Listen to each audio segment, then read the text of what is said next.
Mr. Silent Channel. Tagalog Audio Novel Story. My Master. Kabanata 2131-2140. Mga kaisipan ni Luo Yang. Ang kristal na tableta ay talagang napaka-espesyal sa pakiramdam ni Yang Yiyo, at ang pag-unawa sa tao ay nangangailangan ng maingat na pakiramdam, at ang pagkainip at pagmamadali ay hindi maganda, kaya't may sinabi si Yang Yiyo kay Dongfang Ironman at tumayo sa harap ng tableta upang madama ito ng mabuti. Malakas ang pakiramdam niya na may something sa tablet na ito. Marahil ito ay dahil sa aura ng batas, o dahil una niyang pinatay ang espiritu ni Chen Kun at pagkatapos ay umalis ang itim na lotus. Pagkatapos ng dalawang pangyayaring ito, wala siyang kaugnayan sa kanyang isip o kaluluwa, kaya't siya ay mas sensitibo sa mga tuntunin ng pangunawa. Dahil lumitaw siya sa harap ng kristal na tableta, nagkaroon siya ng hindi nakikitang pangunawa sa isip. Habang papalapit siya, lumalakas ang pakiramdam, kaya nilapitan ni Yang Yiyan ang kristal na tableta at ipinikit ang kanyang mga mata upang maunawaan ito ng mabuti. Sa oras na ito, si Dongfang Tairen ay ngumingiti at gustong magsalita, ngunit itinaas ni Luo Yang ang kanyang kamay para pigilan siya at bamulong, Master Dongfang, huwag mong istorbohin si Junior Master, mukhang may napagtanto siya. Tumingin si Dongfang Tairen at nakitang totoo ito. Si Yang Yiyan ay nakatayo sa harap ng kristal na tableta na nakapikit, hindi gumagalaw, at may mahinang pilak na liwanag na kumikislap sa kanya, ang parehong liwanag ng buong Crystal Mountain. Si Dongfang Tairen ay isa ring immortal sa kaharian ng Immortal King. Siya ay mas mahusay kaysa kay Yang Yiyan sa mga tuntunin ng oras at karanasan sa paglilinang. Nang makita ang nangyari kay Yang Yiyan sa sandaling ito, paanong hindi niya maintindihan na may naintindihan si Yang Yiyan sa crystal tablet? Ang sulok ng kanyang bibig ay kumikibot at sinabi niya, "What a freak." Nainggit si Dongfang Tairen sa talento ni Yang Yiyan sa kanyang puso. Bulong niya, ngunit nakaramdam din siya ng pagmamalaki sa kanyang puso. Siya, si Dongfang Tairen, ay hindi rin masama. Sa mga salita ng kanyang lolo, siya ang unang henyo ng pamilya Dongfang sa modernong panahon. Bagamat may kaunting papuri sa sarili, hindi ito gaanong naiiba. Kung tutuusin, ang bilis ng kanyang cultivation ay katumbas ng sinumang may titulong immortal na hari ng pamilya Dugu sa buong Chaos Immortal City. Bagamat hindi siya pinamagatang immortal na hari, siya ang pinakabatang immortal na hari sa mga nakababatang henerasyon ng Chaos Immortal City. Sa makatuwid, nararamdaman ni Dongfang Tairen na ang kanyang talento ay hindi mas masahol kaysa kay Yang Yiyo. Sa sandaling ito, nang makitang pumasok si Yang Yiyo sa estado ng pangunawa, huminga din siya ng malalim at naglakad palapit upang damhin ang kristal na monumento. Siyempre, ang paninibugho ni Dongfang Tairen ay hindi pag-alit, ngunit isang banay na paghahambing.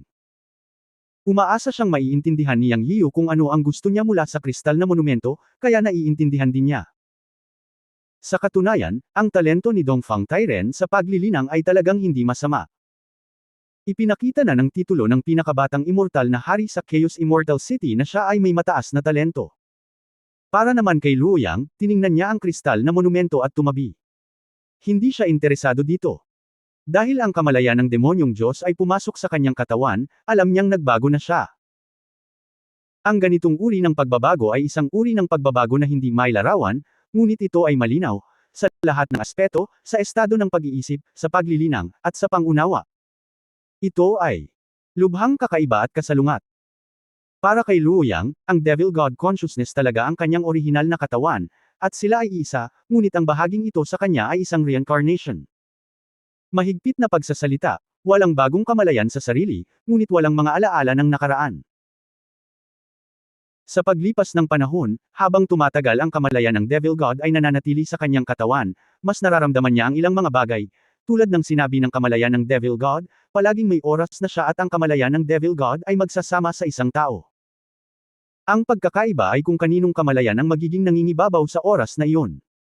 Ang dahilan kung bakit hindi niya naramdaman ang kristal na monumento ay dahil alam niya na walang epekto sa kanya ang ganitong uri ng persepsyon, at kahit ang ibang tao ay walang gaanong epekto. May dalawang dahilan. Una, kung hindi siya sumanib sa kamalayan ng Devil God, ang kanyang hinaharap na paglilinang ay palaging mananatili sa maagang yugto ng immortal na hari. Naaapektuhan ito ng kamalayan ng Diablo na Diyos, o ng sarili niyang puso, at walang paraan para baguhin ito. Pangalawa, ang panig ng kamalayan ng Devil God, na kilala bilang Devil God, si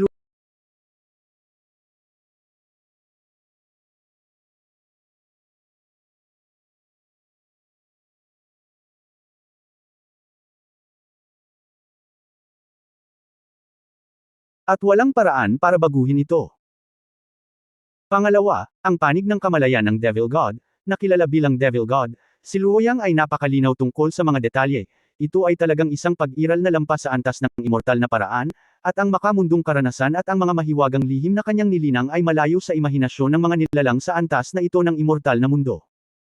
Sa madaling salita, wala siyang kakulangan ng mga mahiwagang kapangyarihan at lihim, dahil ang Devil God Consciousness ay parang isang buhay na diksyonaryo ng mga kasanayan at lihim.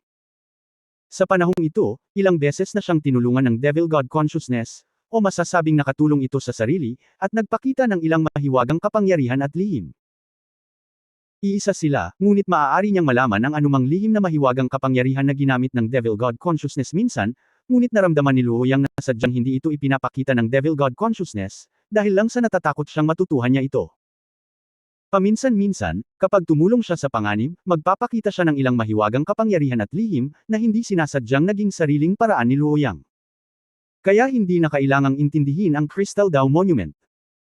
Bukod dito, ang pagkakaroon ng Devil God Consciousness ay isang hadlang sa Dao Heart, at hindi niya talaga maintindihan ang anuman. Sa pagkakataong ito ay sinundan niya si Junior Master Yang Yian, una dahil kayang sugpuin ni Junior Master ang kamalayan ng Diablo, kaya kinailangan niyang sundan ito, at pangalawa, gusto rin ni Luoyang na pumunta sa sinaunang lihim na lugar na ito upang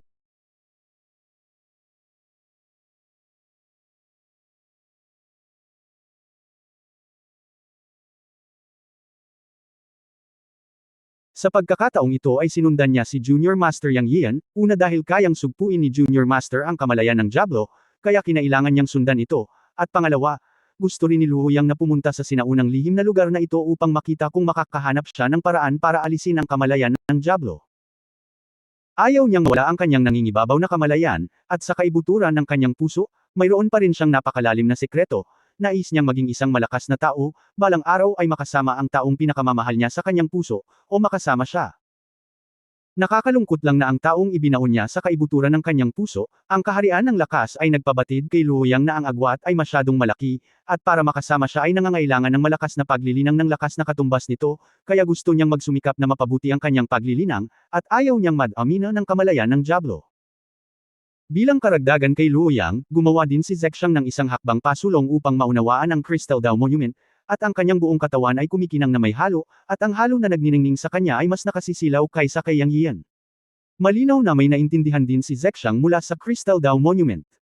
Naranasan din ni Dongfang Tairen ang parehong sitwasyon pagkaraan ng ilang sandali.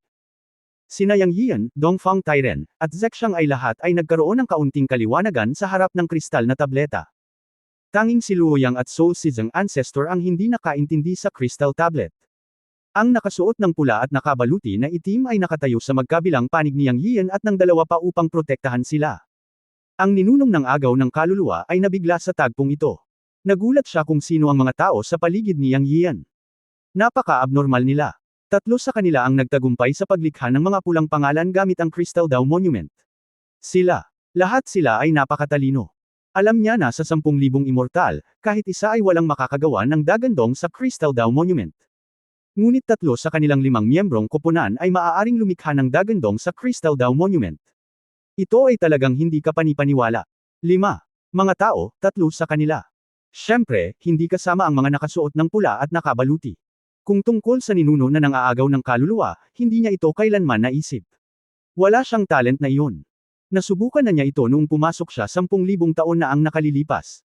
Matapos tingnan si Luoyang, ang ninunong ng agaw ng kaluluwa ay humakbang at nagtanong, bakit hindi subukan ni Miss Luoyang na intindihin ang Crystal Dao Tablet.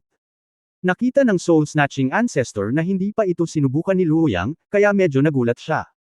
Hindi niya kilala si Luoyang, ngunit alam niyang pamangkin siya ni Yang Yio, kaya hindi siya ordinaryong tao. Bilang karagdagan, sa pangunawa ng Soul Snatching Ancestor, si Luoyang ay may isang uri ng paghinga na nagpapalpitate sa kanya, ngunit hindi niya masabi kung bakit. Anyway, alam niyang hindi pangkaraniwan din si Luoyang. Sa kanyang puso, hindi niya talaga makita sa pamamagitan ni Yang, ang Master, at ang mga tao sa paligid niya na lahat ay mukhang mga henyo.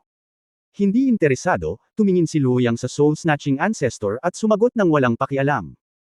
Hindi banggitin na ang Crystal Dao Tablet ay walang silbi sa kanya, kahit na ito ay kapaki-pakinabang, sasali siya sa kasiyahan. Sa sandaling ito, mas mahalaga na protektahan ang munting Panginoong tiyuhin at ang iba pa kaysa anupaman. Alam niya ang kakaiba ng soul-snatching ancestor, at hindi siya mapakali na hinahayaan lang na protektahan ng soul-snatching ancestor ang Little Master Uncle at ang dalawa pa. Medyo napahiya ang soul-snatching ancestor.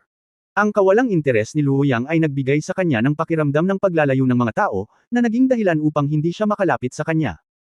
Alam din niya sa kanyang puso na bagamat sumuko na siya kay Yang Yio, ang mga taong ito ay nag-iingat pa rin sa kanya dahil sa nakaraang labanan. Dahil ayaw siyang kausapin ni Luo Yang, ayaw niyang gumawa ng gulo para sa kanyang sarili. Naisip niya sa kanyang sarili na dapat niyang subukang magpakita ng higit pa sa hinaharap. Ang mga taong ito ay lahat malapit sa kanyang amo. Kung hindi siya makakabuo ng magandang relasyon, hindi magiging madali ang kanyang hinaharap na buhay. Ilang saglit na tumahimik ang dalawa at medyo tahimik ang kapaligiran sa field.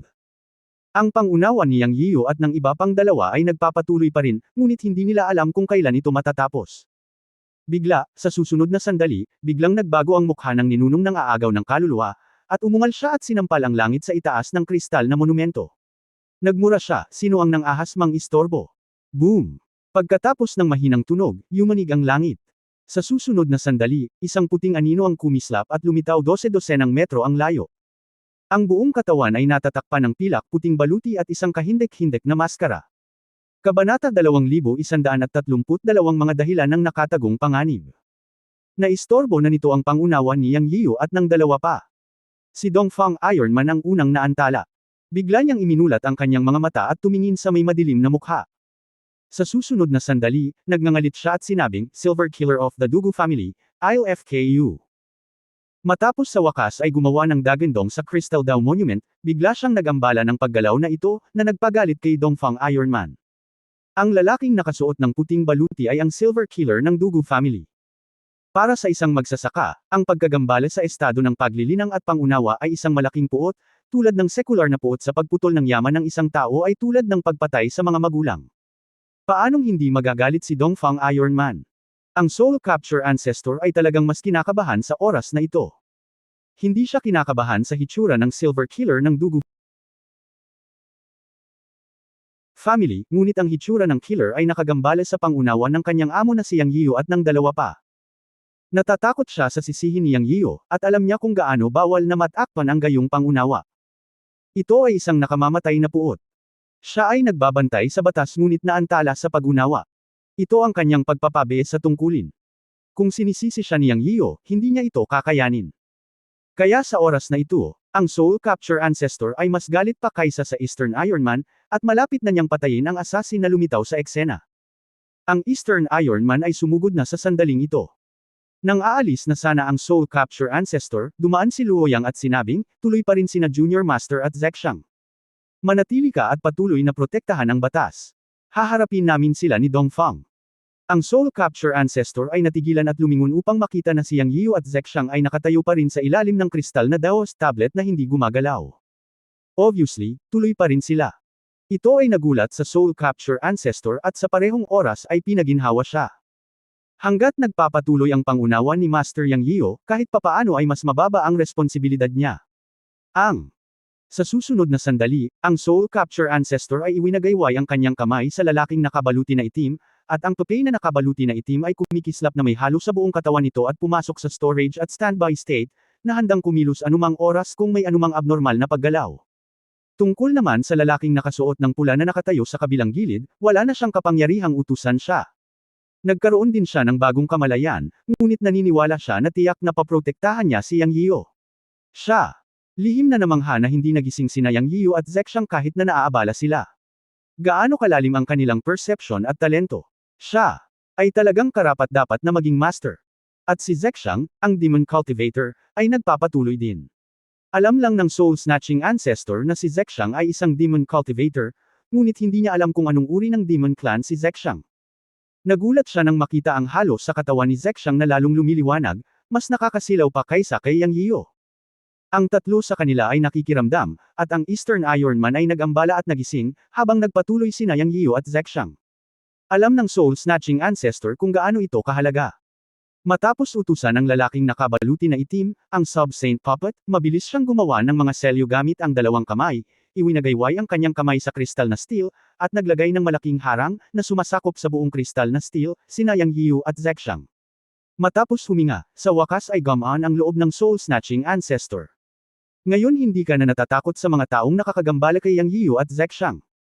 Sa mga oras na ito, magulo na naman ang hangin sa field. Pinaikit ng soul-snatching ancestor ang kanyang mga mata at tumingin sa direksyon ni Dongfang Tairen at Luo Yang. Ilang dosenang metro ang layo, nakipag-away na si Dongfang Tairen sa Silver Killer. Sumugod din si Luo Yang, ngunit sa oras na ito, 5 pang tao ang lumitaw sa kanyang paligid. Pare-pareho ang pananamit ng mga tao, nakasuot ng silver armor at mask, na nagdagdag ng hanggang eksaktong 6 na tao, sabay-sabay na pinalibutan sina Dongfang Tairen at Luo Yang. Sa mga mata ng soul-snatching ancestor, lahat sila ay mga walang kamatayang hari na may mahusay na pagiging perpekto. Ngunit hindi siya nag-alala, dahil sina Dongfang Tairen at Luo Yang ay parehong nasa maagang yugto ng mga immortal na hari, at hindi dapat mahirap na harapin ang 6 na immortal na hari. Sa katunayan, narinig lang ng soul-snatching ancestor ang tungkol sa Silver Killer ng pamilya Dugo mula kay Yang Yiyu noon, at hindi niya ito alam noon. Bagamat isa rin siyang cultivator ng Chaos Immortal Realm, hindi siya pamilyar sa Chaos Immortal City. Ang pagkakaiba sa pagitan ng Immortal Realm at ng Immortal City ay isang salita lamang, ngunit mayroong isang mundo ng pagkakaiba. Ang buong Chaos Immortal Domain ay napakalaki, at ang Chaos Immortal City ay isa lamang sa mga lungsod. Gayunpaman, ang kanyang soul-snatching ancestor ay naglilinang sa ibang lugar sa Chaos Immortal Domain, hindi sa Immortal City. Normal lang na hindi niya alam ang tungkol sa mga assassin ng Dugu family sa Chaos Immortal City. Hindi problema para kay Dongfang Ironman at Luo Yang na harapin ang 6 na immortal na hari. Ang kanyang tungkulin ay protektahan sina Yang Yiyu at Zexshang, na kung ano ang dapat niyang gawin. Sa panunood pa lamang ng labanan, sa wakas ay naging solemn na ang mukha ng ninunong ng agaw ng kaluluwa. Alam niyang minamaliit niya ang 6 na silver assassin. Ang lakas ay hindi ang kanilang sariling paglilinang, ngunit ang 6 na tao ay bumuo ng kakaibang porma sayon. Sa kamay ng 2 immortal na hari, sina Dongfang Ironman at Luo Yang, hindi lang nila nilabanan ang mga pag-atake ng mga immortal na hari, ngunit nagsimula rin silang maneg. Ito, talagang ikinagulat ng soul-snatching ancestor. Sa sandaling ito, isang tinig ang biglang nakarinig sa ninunong mang-agaw ng kaluluwa. Tulungan si Tairen at Luo Yang, lumaban ng mabilis at patayin ang 6 na assassin. Kailan? Narinig ng soul-snatching ancestor ang boses na ito, natigilan siya sandali bago nag-react. Lumingon siya at sinabing, Guro, gusto kong protektahan ka at si Miss Zexshang. Huwag kang magsalita ng walang kaparerekan, huwag kang mag-alala tungkol sa akin dito, Hong Yi ay sapat na, at ako ay halos tapos na. Sa kabaligtaran, ang mga pilak na mamamatay tao ng pamilyang Dugo ay mahirap harapin. Hindi lamang ito isang problema sa agwat sa paglilinang. Ang kanilang mga pamamaraan ay masyadong kakaiba. Ayoko ng anumang problema. Patayin sila sa lalong madaling panahon. Walang tanong na sabi ni Yang Yiyu. Sige, pupunta na ako, matapos marinig ang sinabi ni Yang Yiyu, ang ninunong mang-agaw ng kaluluwa ay hindi na nang ahas na magsalita pa. Kinaweyan niya ang kanyang kamay at sumugod patungo sa 6 na pilak na mamamatay tao kasama ang lalaking nakasuot ng itim. Dahil sinabi ni Yang Yiyu na ang mga silver assassin ng pamilya Dugo ay hindi simple, dapat mayroon silang isang bagay na hindi pangkaraniwan. Sa oras na ito, nakita din ng soul-snatching ancestor na ang mga assassin na ito ay talagang mahirap harapin, at ang kanilang mga pamamaraan ay sunod-sunod na umuusbong. Ang porma sayo na nabuo ng 6 na tao, atake at depensa, ay 10 beses na mas malakas, at sila ay napakatalas kapag sila ay matigas laban sa malambot. Nang sumugod siya, kinokontrol niya ang lalaking nakabaluti na itim na lumaban, sinusubukang guluhin ang pagbuo ng 6 na pumatay. Gayunpaman, matapos kumilos ang lalaking nakasuot ng itim, lumitaw ang isang eksena na ikinagulat ng Soul Capture Ancestor. Ang 6 na mamamatay tao ay naglaho sa isang iglap, at walang hininga ang maramdaman, at walang pagbabago ang naidulot. Ito ay talagang hindi isang ordinaryong pamamaraan. Ang anumang nakatagong paraan ay magkakaroon ng mga pagbabago sa paghinga, at may mga bakas na susundan, ngunit sa sandaling ito, ang ninunong ng agaw ng kaluluwa ay hindi nakakaramdam ng anumang hininga. Ito ay hindi isang ordinaryong paraan. Mukhang minamaliit pa rin ang mga assassin na ito. Napaisip ang soul-snatching ancestor, ngunit kumislap siya at nagpakita sa field kasama sina Dongfang Ironman at Luo Yang nang magkabalikan. At hindi siya natakot. Pagkatapos ng lahat, siya ay isang dakilang walang kamatayang hari. Kahit na may kakaibang pamamaraan ng 6 na assassins, mayroon siyang paraan para patayin ang mga ito. Kung hindi, paano siya matatawag na ninunong mang-agaw ng kaluluwa? Mas mabuting maghanap ng tokwa at mamatay. Swoosh! Isang sunod-sunod na puting anino ang biglang kumislap at lumitaw halos sa tabi nilang tatlo, tahimik. Pang-agaw ng kaluluwa. Ang soul-snatching ancestor ay umungal sa isang malalim na boses, ngunit agad itong nakabuo ng soul-snatching field, at biglang isang mabigat at masamang aura ang pumuno sa hangin, at walang makikita sa loob ng 1,000 metro. Konting assassin lang, naghahanap ng kamatayan. Ang boses ng soul-snatching ancestor ay umalingaw sa soul-snatching domain, na sinundan ng mga dagandong. Sa sandaling ito, nakita ni Yang Yian ang lahat ng ito, o sa halip, ginagawa niya ang dalawang bagay ng sabay-sabay, at mula sa simula ay binitawan niya ang kanyang walang kamatayang kamalayan at pinagmasdan ang labanan sa pagitan ng 6 na pilak na mamamatay tao at ang Eastern Ironman sa field. Nang makita niyang ginagamit ng soul-snatching ancestor ang soul-snatching domain, siya ay na-relieve. Sikat ang mga silver assassin ng pamilya Dugo, ngunit naniniwala siya na kaya silang pabagsakin ng soul-snatching ancestor, kung hindi ba siya magiging isang basura. Dakilang immortal na hari na naabot ang dakilang kasakdalan ng pag-agaw ng kaluluwa at nagsagawa ng dakilang paraan ng pag-agaw ng kaluluwa, at kahit na nagkaroon ng papay ng sub-sage level, ay sinasabing mayroong 6 na mamamatay tao, kahit na mayroong 600 sa kanila, maaari niyang pabagsakin ang mga ito. Tungkol naman sa sitwasyon ng mga silver assassin ng pamilya Dugo, natural niyang alam na may orihinal na 7 tao, kasama ang isang pinuno, ang Nine Swords Immortal Lord, na dapat ay isang pangkat ng 8 tao, ngunit bago sila magpadala ng isang tao upang patayin sila, pinatay niya ito sa pasukan ng isinumpang lupain. Ngayon ay may 6 na assassins, kaya natural na mayroong isang tao na hindi nagpakita. Yung isa, na hindi nagpakita ay halatang ang Nine Swords Immortal Lord. Alam ni Yang Yiu na dapat nasa malapit ang Nine Swords Immortal Lord, ngunit hindi niya alam kung bakit hindi siya nagpakita. Sa sandaling ito, hiniling niya sa soul-snatching ancestor na kumilos, para lang mapilitan ng Nine Swords Immortal Lord sa dilim na magpakita. Nang kumilos ang soul-snatching ancestor para patayin ang 6 na pilak na mamamatay tao, hindi naniniwala si Yang Yiu na ang Nine Swords Immortal Lord ay maaari pa ring panatilihin ang kanyang kalmado. Ang mga assassin ay pumatay ng mga tao sa anumang paraan, at sila ay sobrang malilim. Napakadelikado ang magtago sa dilim, ngunit madaling harapin ang mga ito kapag lumitaw sila sa liwanag. Hanggat sila ay lumitaw, may mga bakas na kasunod, at hindi na kailangang magbantay sa lahat ng oras. Kabanata 2133, mga pagbabago sa banal na kamalayan. Ang Nine Swords Immortal Lord ay hindi nagpakita ay isang nakatagong panganib. Ito rin ang dahilan kung bakit niya hiniling sa soul-snatching ancestor na protektahan siya, upang maakit ang Nine Swords Immortal Lord. Bagamat ito ay mapanganib, ang Nine Swords Immortal Lord ay malaki ang posibilidad na atakihin siya, ngunit hindi siya natakot. Sa halip, inaabangan niya ang pakikipaglaban sa kanya. Sa simula, hindi talaga siya pumasok sa perception ng Crystal Dao Monument. Nakita lang niya ang ilang bagay sa Crystal Dao Monument sa pamamagitan ng kanyang soul power. Mukhang pumasok siya sa estado ng pangunawa, ngunit sa katunayan ay hindi. Malaki rin ang pakinabang sa kanya ng mga bagay sa loob nito, at halos tapos na siya sa pagbabasa nito ngayon. Sa halip, nalaman niyang si Zexang sa tabi niya ang tunay na benepisyaryo, at siya ay talagang pumasok sa estado ng kaliwanagan. Dahil dito, naisip ni Yang Yiu na si Zexang ay isang demon cultivator, at ito ang dojo ng Crystal Lion. Ang inheritance perception ng lahi ng demonyo ay natural na naiintindihan ng lahi ng demonyo, na mas malakas kaysa sa lahi ng tao. Tuwang-tuwa at masaya rin siya para kay Zexang.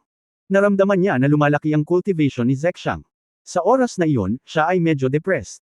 Kung wala ang estadong ito ng pangunawa, ang kanyang estado ng pag-iisip ay hindi lumago. Gayunpaman, ito ay isang pagkakataon din, dahil nakita niya ang 3 inscription sa kristal na steel sa pamamagitan ng kanyang kaluluwa.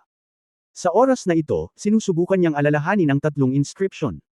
Ang dahilan kung bakit niya ito binigyang pansin ay dahil nalaman ni Yang Yiu na ang 3 inscription na nakikita sa kristal na steel ay kapareho ng mga inscription sa itlog ng kunpang. Anong antas ang itlog ng kunpang? Ito ay isang pag-iral sa kabila ng 3 kaharian, isang hindi maisip na makapangyarihang pag-iral. Hindi banggitin ng mga malayo, hindi pa niya nakita si Kunpang, ngunit ang itlog ng Kunpang ay nasa kanyang Chenkunpot space. Maraming pagkakataon na iligtas niya ang kanyang sarili mula sa panganib sa pamamagitan ng pag-activate ng mga inscription sa itlog ng Kunpang. Ang pinakahalatang bagay ay ang itlog ng Kunpang ay maaaring sugpuin ng kamalayan ng demonyo sa katawan ni Luoyang. Ito lamang ay nagpapakita na ang mga inscription sa itlog ng Kunpang ay pambihira. Ang hindi niya inaasahan ay nakakita talaga siya ng mga inscription na katulad ng itlog ng kunpang sa kristal na steel. Siyempre, hindi sila pareho, ngunit tiyak na pareho silang mga inscription, sa kabuuan ay 3.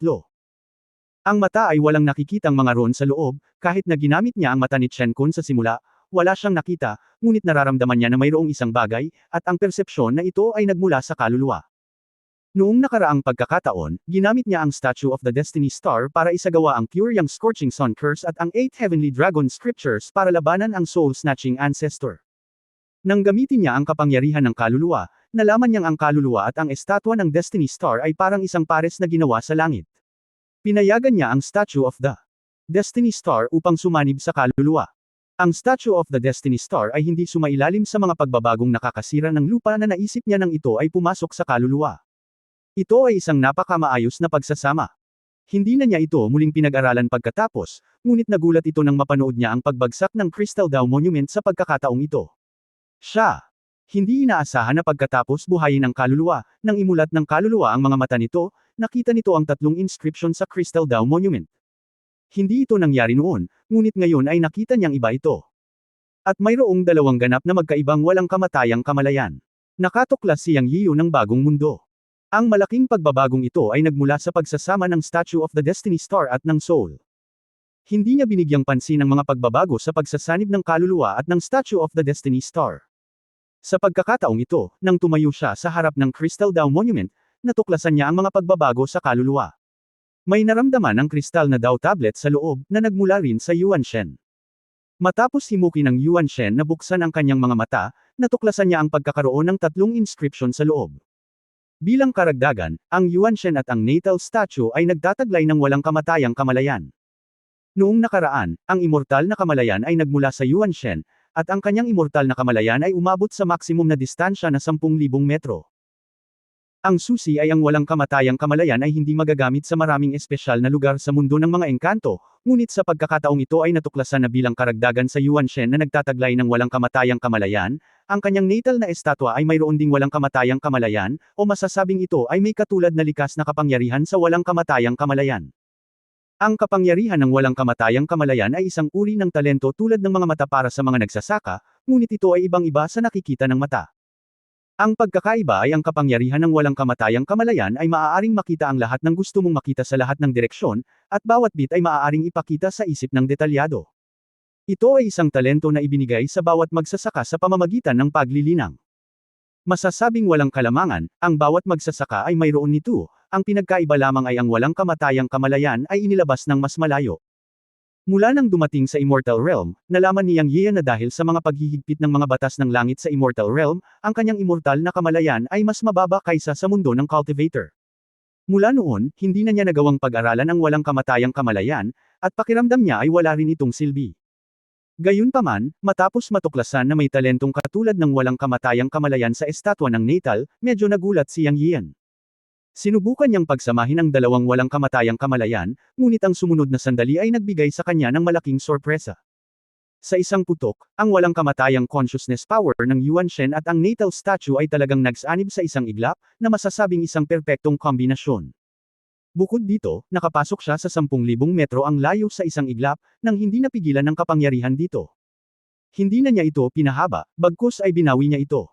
Kung tutuusin, ito ang kuweba ng dakilang Demon King. Maaaring may ilang kapangyarihan. Huwag magdusa ng pagkalugi sa ilalim ng pagtatangkang ito. Hindi pa huli ang lahat para subukan ang epekto pagkatapos lumabas. Ang punto ay natuklasan ni Yang Yian ang pagkakaiba ng talento pagkatapos ng kombinasyong ito, na hindi pa alam. Siyempre, ang talentong ito na ipinakita sa kanyang isipan sa panahong ito ay hindi na matatawag na walang kamatayang kamalayan. Naniniwala si Yang Yian na dapat itong tawaging Divine Consciousness. Dahil ito ay kombinasyon ng orihinal na espiritu at ng natal na Diyos, at siya ay nagsasanay ng Shinto technique, mas tumpak na tawagan itong banal na kamalayan. Ang mahiwagang bagay ay nasa sandaling ito, nalaman ni Yang Yian na ang kanyang bagong banal na kamalayan ay hindi kumalat sa lahat ng direksyon, ngunit pumunta sa isang tuwid na linya, at ito ay dumiretso sa isang tuwid na linya. Sa ganitong paraan lamang ito makakalagpas sa layo na 10,000 metro. Ang tuwid na linyang ito ay parang isang mahabang braso na nakaunat, puno ng kapangyarihan at kahulugan, napakaganda. Ito. Nagpapakita rin ng isang pares ng mga mata na lumalayo, at maaaring umalis sa katawan at umalis. Sa pangkalahatan, ito ay naiiba sa nakaraang walang kamatayang kamalayan. Matapos pagsamahin ang dalawa, mas textured ang pagbabagong nagaganap sa pagkakataong ito. Oo, ang huling pakiramdam ni Yang Yian ay ang kanyang espiritual na kapangyarihan ay may texture at substance, at tila kaya nitong umatake. Ito ay isang napakakahangahangang pagbabago. Nadama ni Yang Yian na ang ganitong uri ng espiritual na kapangyarihan ay magkakaroon ng mas magagandang gamit, at dahan-dahan niyang hinuhukay ang mga ito sa hinaharap. Sa pagkakataong ito, ang immortal na kamalayan ay na-upgrade sa isang mas mataas na antas at umunlad sa espiritual na kamalayan. Alam ni Yang Yian na ito ay isang husay na pagbabago. Ang kapangyarihan ng espiritual na kamalayan ay tumugma na sa kanya. Ang unang bagay na ginawa niya ay gamitin ang kanyang espiritual na kamalayan upang itatak sa kanyang isipan ang 3 inscription sa kristal na estelo. Ang dahilan kung bakit ito tinawag na isang imprint ay na siya ay pumasok sa kristal na estelo na may bagong espiritual na kamalayan, at pagkatapos ay hinawakan ito na parang isang material na hawakan. Sa bawat oras na hinawakan niya ang isang inscription ng kanyang espiritual na kamalayan, ang inscription ay lilito sa kanyang isip. Ito ay napakalinaw. Ang mga inscription ay kailangang ukit pagkatapos ng lahat, at nadama ni Yang Yian na ang kanyang espiritual na kamalayan ay maaaring ukit. Ang 3 inscription ay isa-isang inukit sa isipan ni Yang Yian at naligtas. Bagamat hindi niya alam kung para saan ang 3 inscription, mayroon siyang kutob na hanggat inukit niya ang mga ito, magkakaroon ng makapangyarihang kapangyarihan ang 3 inscription. Ang inscription ay ang rune ng ebolusyon ng Great Tao, na naaayon sa kapangyarihan ng Heavenly Tao, kaya natural itong hindi pangkaraniwan. Marahil ito ay ang inisyatibo ng hindi alam, o marahil ito ay isang pagkakataon. Naramdaman ni Yang Yian na kung ito man ay ang 3 inscription na kakakuha lang niya, o ang ebolusyon ng walang kamatayang kamalayan tungo sa banal na kamalayan, lahat ng ito ay ginawa para sa kanya. Ang susi ay nakuha niya ang Life and Death Talisman Scripture, ang pamana ng Talisman Emperor, na ang pag-ukit ng mga rune, at ito ay ang pag-ukit ng kaluluwa at mana. Ngayon na ang kanyang banal na kamalayan ay umunlad, ito ay parang isang magic pen ay lumitaw sa mga kamay ng kaluluwa, at maaari siyang mag-ukit ng mga rune sa kanyang kalooban.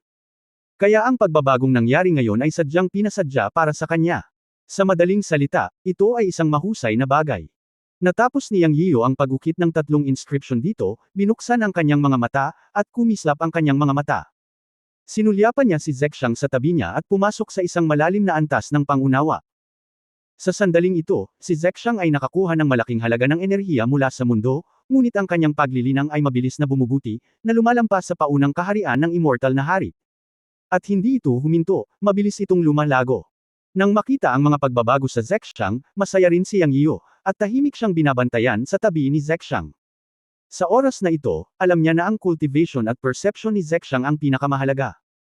Para sa labanan sa kabilang panig, pagkatapos gamitin ng Soul Capture Ancestor ang Soul Capture Field, hindi na nag-alala si Yang Yian. Kasama ang Soul Capture Ancestor dito, kasama ang Eastern Iron Man at Luoyang, ilang sandali lang ay nawasak ang 6 na Silver Killer ng pamilya Dugo. Ngayon ay depende kung kailan lalabas ang 9 Swords Immortal Emperor sa dilim. Laging nakabantay si Yang Yian tungkol dito. Sa pagharap sa isang may titulong immortal na hari, na isa ring mamamatay tao, si Yang Yian ay hindi nang ahas na maging pabaya. Biglang, isang malutong na tunog ang umalangaw, parang tunog ng pagkabasag ng salamin. Biglang tumingin si Yang Yian, ngunit ang barrier protection layer na inilatag ng Soul Capture Ancestor na nawala, at 30 metro ang layo mula sa kanyang paningin, isang binata na may espada sa likod ang lumitaw sa isang punto.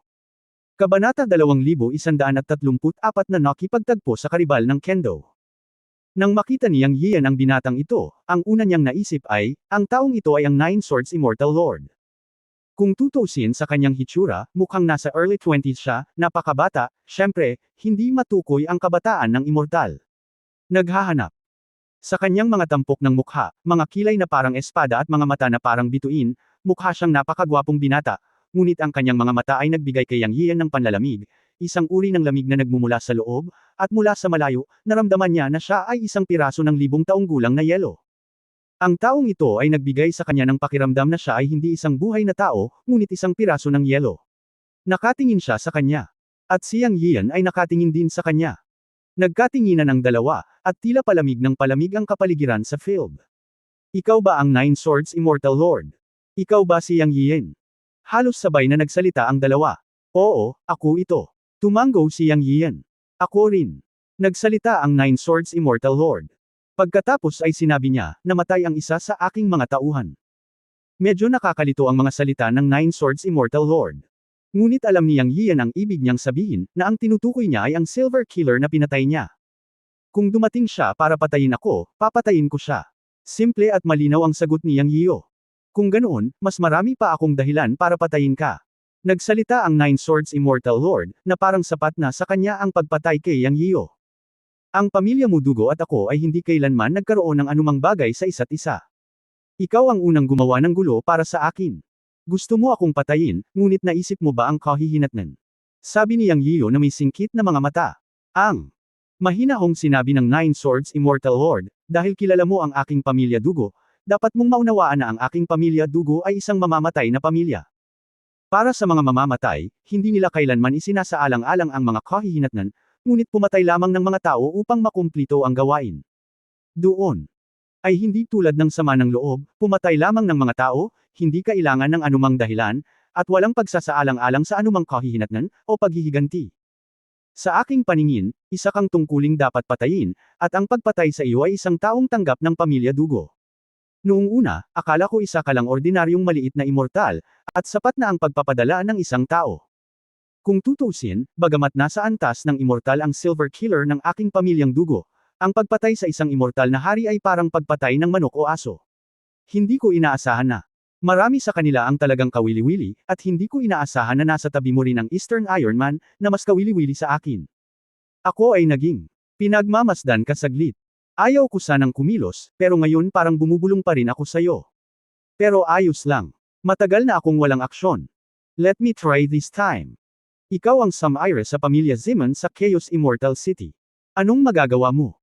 Pinakinggan ni Yang Yiyo ang lalaking ito na nagsasalita, at tumingin ito sa kanya ng may bagong mata. Nakikinig sa mahinahong mga salita, hindi siya nagulat, ngunit inihayag ang kanyang pagmamataas mula sa loob palabas. Siya ay mayabang ngunit hindi mayabang, at siya ay mayabang at maingat. Ito ay isang mahirap na karakter at isang malakas na kaaway.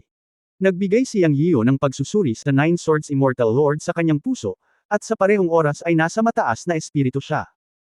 Sa kanyang pangunawa, ang taong ito ay isang mahusay na perpekto ng Immortal Lord, ngunit pakiramdam niya ay mas mapanganib kaysa sa mataas na antas na Immortal King na nakita niya. Ito ay ang sa unang pagkakataon na si Yang Yiyo ay nakaharap ng ganoong cultivator, at hindi siya sigurado. Ito ay isang bihirang pakiramdam. Ang pumatay ay pumapatay ng mga tao, at ginagawa niya ang lahat upang makamit muna ang kanyang layunin. Sa madaling salita, ang mga taong hindi naglalaro ng mga patakaran ang pinakamahirap pakitunguhan. Ngayon ay umaasa na lang si Yang Yiyan na mabilis na matapos ng soul-snatching ancestor ang laban at hindi magkamali, para makabalik siya para tulungan siya. Nakakaramdam siya ng matinding pressure kapag kaharap ang Nine Swords Immortal Lord. Ganyan ba talaga kalakas ang mga may titulo? Sa karamihan, siya lamang ang pinakamababang antas ng apat na kaharian ng mga titulo. Hindi naman siya ganoon kalakas, di ba? To be honest, medyo may pag-aalinlangan talaga si Yang. Ngunit hindi niya makita sa pamamagitan ng Nine Swords Immortal Lord. Anong mga pamamaraan ang mayroon siya? Ang pakikipaglaban sa mga kaaway, ang mahirap ay hindi alam ang mga detalye ng kaaway. Parang kilala siya ng Nine Swords Immortal Lord, ngunit sa kabilang banda, wala siyang alam tungkol sa Nine Swords Immortal Lord. Sa karamihan, alam niya na siya ang Nine Swords Immortal Lord, na pumangatlo sa mga titulo ng Immortal Lords, at ipinanganak sa pamilyang dugo at namumuno sa mga Silver Killer ng pamilya dugo, iyon lang. Ito ang ikinababahala ni Yang Yiyan. Pagkatapos ng pag-uusap sa pagitan ng dalawa, ang Nine Swords Immortal Lord ay sumulyap kay Yang Yiyan at sinabing, bibigyan kita ng pagkakataong gumawa ng unang hakbang. Ang simpleng pangungusap na ito ay puno ng kayabangan. Kahit papaano, nagalit si Yang nang marinig niya ito. Mababa ba ang tingin mo sa akin? Tila sinasabi niya, bibigyan kita ng pagkakataong saktan ako. Kung gagawin ko, maaari kitang patayin sa 1 segundo. Nadama ni Yang na ito ay isang insulto sa kanya. Ngumisi siya, titulo lang ito ng Immortal Lord. Title lang ng Immortal Lord. Ganyan ka ba ka-confident? Lagi akong tiwala. Malumanay na sabi ng Nine Swords Immortal Lord. Oh, sa kasong ito, kailangan kong matuto mula sa iyo. Sa galit, gumalaw ang puso ni Yang Yiyan, at lumitaw ang Dragon Slaying Sword. Boss! Putulin ang tubig. Napatay ng espada ang dragon at nahubad sa isang iglap. Nag-transform ang Fengyan Sword Sheath para tulungan ang katawan ng espada, at naging kidlat at kumislap sa Nine Swords Immortal Lord. Ang Silver White Sword Light ay naghalo sa kapaligiran ng Crystal Mountain, na nagdulot ng hindi nakikitang kalamangan. Sa pamamagitan ng isang espada, ang espada ay gumagalaw sa tubig. Ang nakasisilaw na espada ay tila pinutol ang tubig ng ilog Shanhei. Ang espadang ito ay isa ring pagsubok. Alam ni Yang Yiyo na ang Nine Swords Immortal Lord ay pinamagatang Nine Swords, kaya natural na isa rin siyang swordsman. Kaya gusto niyang makita kung mas matalas ang Nine Swords Immortal Lord's Nine Swords niya o mas makapangyarihan ang Dragon Slaying Sword niya. Upang maging matapat, ang kanyang kasalukuyang lakas at kakayahan ay hindi masama. Siya nagawang supilan ng soul capturing ancestor na naabot na ang great perfection of the Immortal King. Hindi ako naniniwala na kayang baliktarin ng isang pinamagatang Immortal Lord ang mundo. Ang Nine Swords Immortal Lord ay tumayo. Nang bunutin ni Yang Yiyu ang kanyang espada, isang bakas ng pagkagulat ang sumilay sa kanyang mga mata, at ang kanyang mga mag-aaral ay biglang lumiit. Hindi niya inasahan na si Yang Yiyu pala ang may swordsmanship, at hindi naman masama ang foundation niya. Naramdaman ang malakas na sword energy at sword intent, ang Nine Swords Immortal Lord ay nagulat, ngunit sabik siyang lumaban. Sa Escrimador, matagal na siyang nag-iisa, at walang Enter sinumang the game and sa kanya tap na the gumawa ng settings button in the inisyatibo upper upang right bumunot ng corner. espada. Then navigate Sa to the kanyang mga mata, ang mga immortal ng espada na nakilala niya noon ay pawang kalahating luto, at wala ni isa sa kanila ang karapat-dapat sa kanyang espada. Ang pagpatay sa mga tao ay hindi kailangan ng espada. Ngunit ngayon, nang makita niyang lumabas ang espada ni Yang Yian, talagang naramdaman niya ang hininga ng panganib. Hindi lamang siya nakaramdam ng takot, ngunit sinindihan niya ang espada ng pakikipaglaban sa kanyang puso.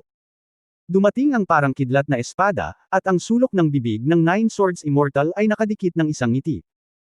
Nang sumunod na sandali, nanginginig ang kanyang buong katawan, at sinabi niya, ang dragon ay wala na sa kaluban. Sa sumunod na sandali, may tumunog na espada. Ang espada sa likod ng Nine Swords Immortal ay biglang kuminang ng berdeng ilaw sa gitna ng dagandong. Sa oras na ito, kumikinang din ang mga mata ni Yang Yian na may napakatalino na liwanag. Naramdaman niya ang pagsabog ng sword energy na hindi bababa sa sarili niyang dragon slaying sword. Nakita niya ang berdeng espada sa likod ng Nine Swords Immortal, pagkatapos ng pagkinang berde, ito ay naging dalawang malalaking berdeng ilaw. Hindi malinaw, dalawang berdeng dragon ang lumitaw.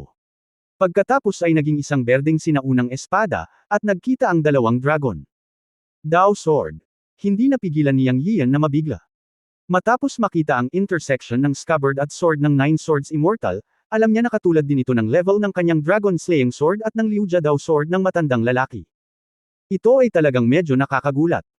Ito ay walang alinlangan na ang Dao sword. At ang espiritu ng espada ng scabbard ay talagang anino ng dalawang berdeng dragon, na hindi inaasahan. Dapat ito ay ang Dao sword ng walang pag-aalinlangan. Kasabay nito, narinig ko ang Nine Swords Immortal Lord na mahinang sumigaw, "Panlong out of the sea." Ngunit isang tunog ng espada na may dagandong ng dragon. Isang green sword energy ang sumalubong sa kanyang silver-white sword ng dragon slaying sword. Nagsalubong ang isang berde at isang puti. Boom! Isang boom na umalingaw sa buong mundo. Sa susunod na sandali ay nagulat si Yang Yiu, at ang dragon. Bumalik ang slaying sword. Ang pag-atake na ito ay talagang pantay na naitugma. Medyo nabigla siya sa kanyang puso. Kilalang kilala niya ang kanyang dragon slaying sword. Walang maraming espada sa mundo na maaaring lumaban sa dragon slaying sword, ngunit sa pagkakataong ito ay halatang nakatagpo siya ng isang kalaban. Ang Nine Swords Immortal Lord Sword ay isang counterattack. Siya ang unang umatake, ngunit direktang naresolba ng kalaban. Tila pantay-pantay sila sa isang banggaan, ngunit sa katunayan alam ni Yang Yiu na siya ay The Hado. Ito ay talagang isang malakas na kaaway. Pilit na niresolba ng isang casual na espada ang kanyang nakakabasag tubig na pag-atake. Isa itong pagsubok, na nagpapalam kay Yang Yiu na bilang karagdagan sa kanyang makapangyarihang dragon slaying sword, ang ibang tao ay mayroon ding makapangyarihang diskarte.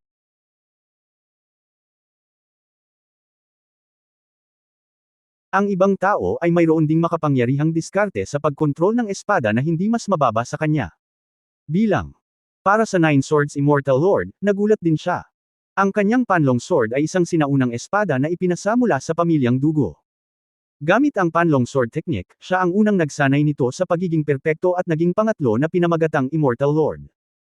Ngunit hindi niya inasahan na ang espada sa kamay ni Yang Yiu at ang pamamaraan ng pagkontrol sa espada na kanyang ginawa ay hindi mas mababa sa kanya. Pagkatapos ng isang welga, pantay-pantay sila. Sandaling tumigil ang dalawa at nagkatinginan. Alam nilang dalawa na nakatagpo sila ng kalaban na kumokontrol sa espada. Kabanata 2135 Ikaw ay madudurog. Tumingin si Yang Yiu sa Nine Swords Immortal Lord, at hindi maipaliwanag na nasa sabik siya. Ito ay isang pakiramdam na hindi niya kailanman naranasan. Walang duda na ang Nine Swords Immortal Lord ay isang malakas na tao. Ang pamagat ay hindi ibinigay ng walang kabuluhan. Bagamat isa itong titulo sa antas ng Immortal Lord, naniniwala na ngayon si Yang Yiu sa sinabi ng Diyos at Demon Bird. Ang anumang antas at anumang titulo ay hindi simple, at lahat sila ay malalakas na lalaki. Ikaw, malalaman kung mula o kabayo pagkatapos ilabas sa paglalakad. Ngayon na ito ay dinala sa paglalakad, ito ay isang malakas na tao. Alam ni Yang Yiu na mula sa sandaling ito, ang pagpoposisyon ng Nine Swords Immortal Lord ay hindi dapat nakabatay sa kanyang cultivation bilang isang mahusay na pagiging perpekto ng Immortal Lord. Ang bawat pamagat ay maaaring lumaban sa mga antas. Ang titulo ng Nine Swords Immortal Lord ay mas namumukod-tangi sa kanila. Ang pagiging ikatlo sa nangungunang 10 titulo ng Immortal Lords ay talagang hindi lamang isang titulo, ito ay isang tunay na simbolo ng lakas. Saglit na nagkaharap ang dalawa, at sa sumunod na segundo, sabay silang gumalaw. O sa halip, ang kanilang mga katawan ay hindi gumagalaw, ngunit sila ay lumipad sa kanilang mga espada. Marahan na sinabi ni Yang Yian, paghati sa lupa. Ang ikalawang galaw ng Sword Controlling Way ay ang Sword Splitting the Earth. Gumalaw si Yang Yian sa gitna ng paglulunsad, at ginamit ang Low Aura para sumanib sa espadang ito, at nilaslas ito. Ang Sword Controlling Way na itinuro sa kanya ni He Lian ay may kabuuang 4 na galaw. Sa kasalukuyan, ang dalawang espada na lamang ng pagputol ng tubig at paghati sa lupa ang kanyang magagamit. Ang ikatlong espada, ang Opening the Sky, ay maaaring halos hindi magamit, ngunit ito ay kumonsumo ng maraming mana at isip. Alam ni Yang Yian na hindi ito angkop. O hindi ito magagamit hanggang sa kritikal na sandali. Tsaka hindi naman siya major sa swordsmanship. Isa lang ang husay niya sa espada. Alam ni Yang Yian na ang paggalaw ng paghahati ng lupa ay hindi magkakaroon ng malaking epekto sa Nine Swords Immortal, o hindi niya ito mapapatay, kaya sa pagkakataong ito ay ginamit niya ang Low Aura para sumanib sa sword energy. Gusto niyang makita kung paano kukunin ng Nine Swords Immortal ang espadang ito. Ang ibig sabihin ng tibak na humahati sa lupa ay isang tibak na humahati sa lupa.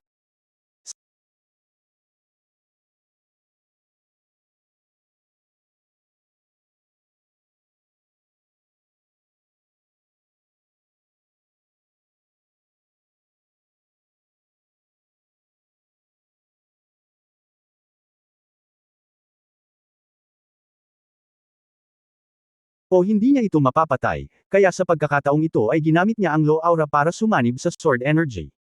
Gusto niyang makita kung paano kukunin ng Nine Swords Immortal ang espadang ito. Ang ibig sabihin ng tibak na humahati sa lupa ay isang tibak na humahati sa lupa. Sa isang espada, ang pilak na liwanag na lumabas sa Dragon Slaying Sword ay lubhang nakasisilaw. Kumikislap ito at pumailang lang sa langit. Sa ilalim ng pagsabog ng lakas ng espada, lumitaw ang anino ng espada na 100 talampakan. Sa pagpapala ng Low Aura, ang kapangyarihan ng 5 elemento sa pagitan ng langit at lupa ay nagtagpo sa katawan ng espada, at sa isang iglap, ang sword energy ng pamilya ng Dragon Slayer ay halos nagkatotoo, at sa dakilang kapangyarihan ng langit at lupa, ang layunin ng espada ay tumagos sa buong field, at nakipaglaban siya sa Nine Swords Immortal Lord gamit ang isang espada. Ang espada na nahulog mula sa langit, ay tumama sa Nine Swords Immortal Lord na nakatayo sa lupa, at talagang nagkaroon ng kaunting momentum na hatiin ang lupa gamit ang isang espada.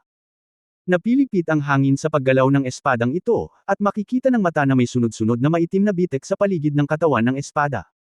Ito ang hitsura ng mga bitek sa espasyo, na sapat na upang ipakita ang kapangyarihan ng espada ni Yang Yiu. Sa katunayan, sa ngayon, ito ang pinakamalakas na espada na ginamit niya ng buong lakas. At ang Nine Swords Immortal Lord ay tumingin sa espada ni Yang Yiu, ang kanyang mga mata ay kumislap, ang kanyang buong katawan ay puno ng momentum, at ang kanyang puting damit ay gumagalaw ng walang hangin. Ang panlong ancient sword na nakabitin sa kanyang harapan ay humuhuni. Gayunpaman, pinag-cruise ni Jiujiang Immortal Lord ang kanyang mga kamay, at isa-isa, ang mga seal na nabuo ng kanyang mga kamay, tulad ng mga after image, ay itinurok sa panlong sword. Sa bawat selyo ng kamay, ang panlong sword ay umuungal, at ang berdeng ilaw ay lalago ng 10 talampakan. Ang panlong sword ay tataas ng 10 talampakan sa hangin, at sa isang iglap, tatatakan niya ang 100 kamay sa isang hininga. Ang berdeng ilaw at sword energy sa katawan ng kanyang panlong sword ay lumaki din hanggang 100 talampakan. Pagkatapos ay sinabi ni Jiujian Immortal Lord sa isang malalim na boses, nilulunok ng Azure Dragon ang langit. Ang 200 talampakang lakas ng espada, isang asul at isang pilak, ay muling nagsagupaan. Boom! Ang dumadagandong na tunog ng pagbabanggaan ng enerhiya ng espada ay kumalat sa kalangitan. Mula sa malayo, ang momentum ay parang bahaghari. Ang ubod ng dalawang sword energies ay ang paligsahan sa pagitan ng dalawang espada. Ang paghaharap na ito ay nagpadilim sa buong mundo pagkatapos ng kinang. Ang hindi inaasahan ni Yang Yiyu ay nasa pag-ataking ito, nakita niya na ang berdeng kulay ay pumaibabaw sa kulay pilak. Ang kanyang dragon-slaying sword ay talagang dahado sa ilalim ng pag-ataking ito, at lumipad ito pabalik ng may buzz. Sa kanyang perception, ang Nine Swords Immortal Lord ay talagang may aura ng batas nang siya ay tumama gamit ang kanyang espada, ngunit hindi niya maramdaman ang aura ng batas ng Nine Swords Immortal Lord, ang damang-dama lamang niya ay ang napakalaking kapangyarihan.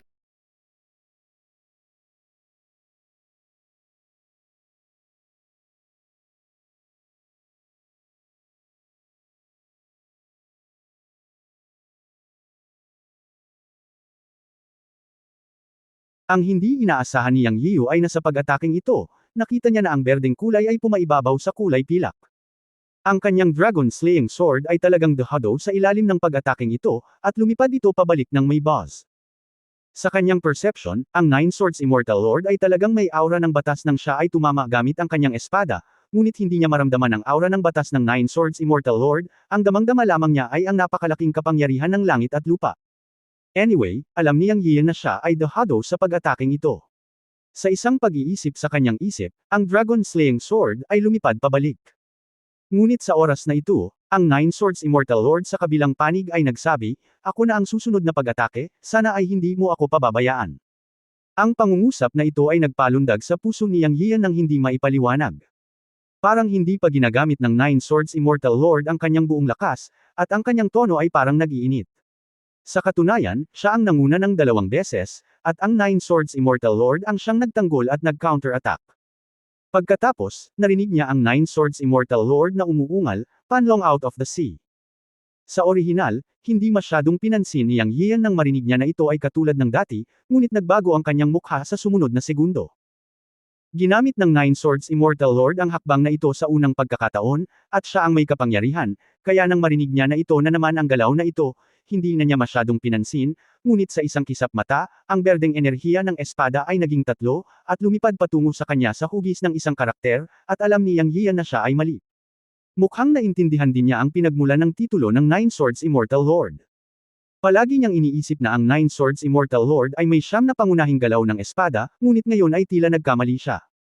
Isang hampas ng coiling dragon palabas ng dagat, ang isa ay naging 3, at paano naman ang Azure Dragon na lumalamon sa langit? Kung ito ay totoo, ito ay talagang hindi maganda.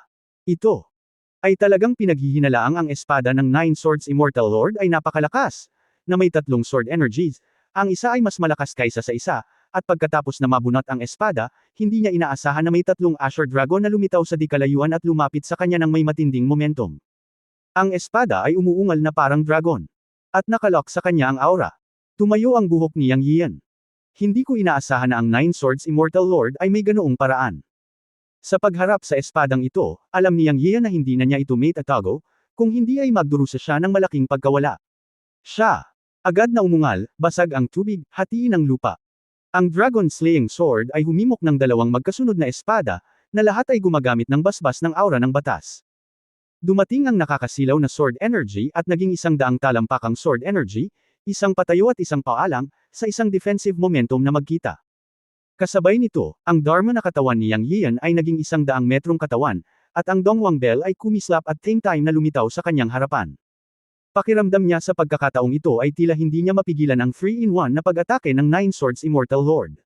Boom boom boom. Sumabog ang langit. Enerhiya ng espada laban sa enerhiya ng espada, umuungal at nakakabingi. Oo nga, ang kanyang 2 magkasunod na espada ay hindi kasing lakas ng 3 sword energy ng Nine Swords Immortal Lord. Ang malakas na enerhiya ng espada ay higit sa 3 beses na mas malakas kaysa sa unang pagkakataon. Nahulog ang kanyang Dragon-slaying sword. Ngunit ang 3 sword energies ng Nine Swords Immortal Lord ay nilabanan din ng Dragon Slayer sword, at pagkatapos ay nasira ang 3 anyo ng espada at lumitaw ang tunay na anyo. Ang berdeng sinaunang espada ay lumapit pa rin sa kanya kasama ang natitirang kapangyarihan nito, kumikislap at tumusok sa kanya. Dong! Ang depensa ng Dongwang Bell ay nasira at nawala. Iniunat ng katawan ng Dharma ni Yang Yian ang kanyang mga kamay at sinampal ang berdeng panlong sword ng Nine Swords Immortal Lord. Boom! Sa katamtaman, ang mga alon ng hangin ay napakalaki, at sinampal niya ang panlong sword of the Nine Swords Immortal Lord. Ngunit sa ilalim ng malaking pagsabog ng kapangyarihan, ang kanyang katawan ng Dharma ay lumabo din ng husto. Ngunit sa huli, nalutas niya ang pag-atake ng Nine Swords Immortal Lord. Ang panlong sword ay lumipad pabalik sa mga kamay ng Nine Swords Immortal Lord. Sa sandaling ito, si Yang Yian ay humakbang pasulong at umungal sa isang hininga, ginamit ang 5 pinakamataas na mahiwagang kapangyarihan laban sa Nine Swords Immortal Lord. Boom boom boom.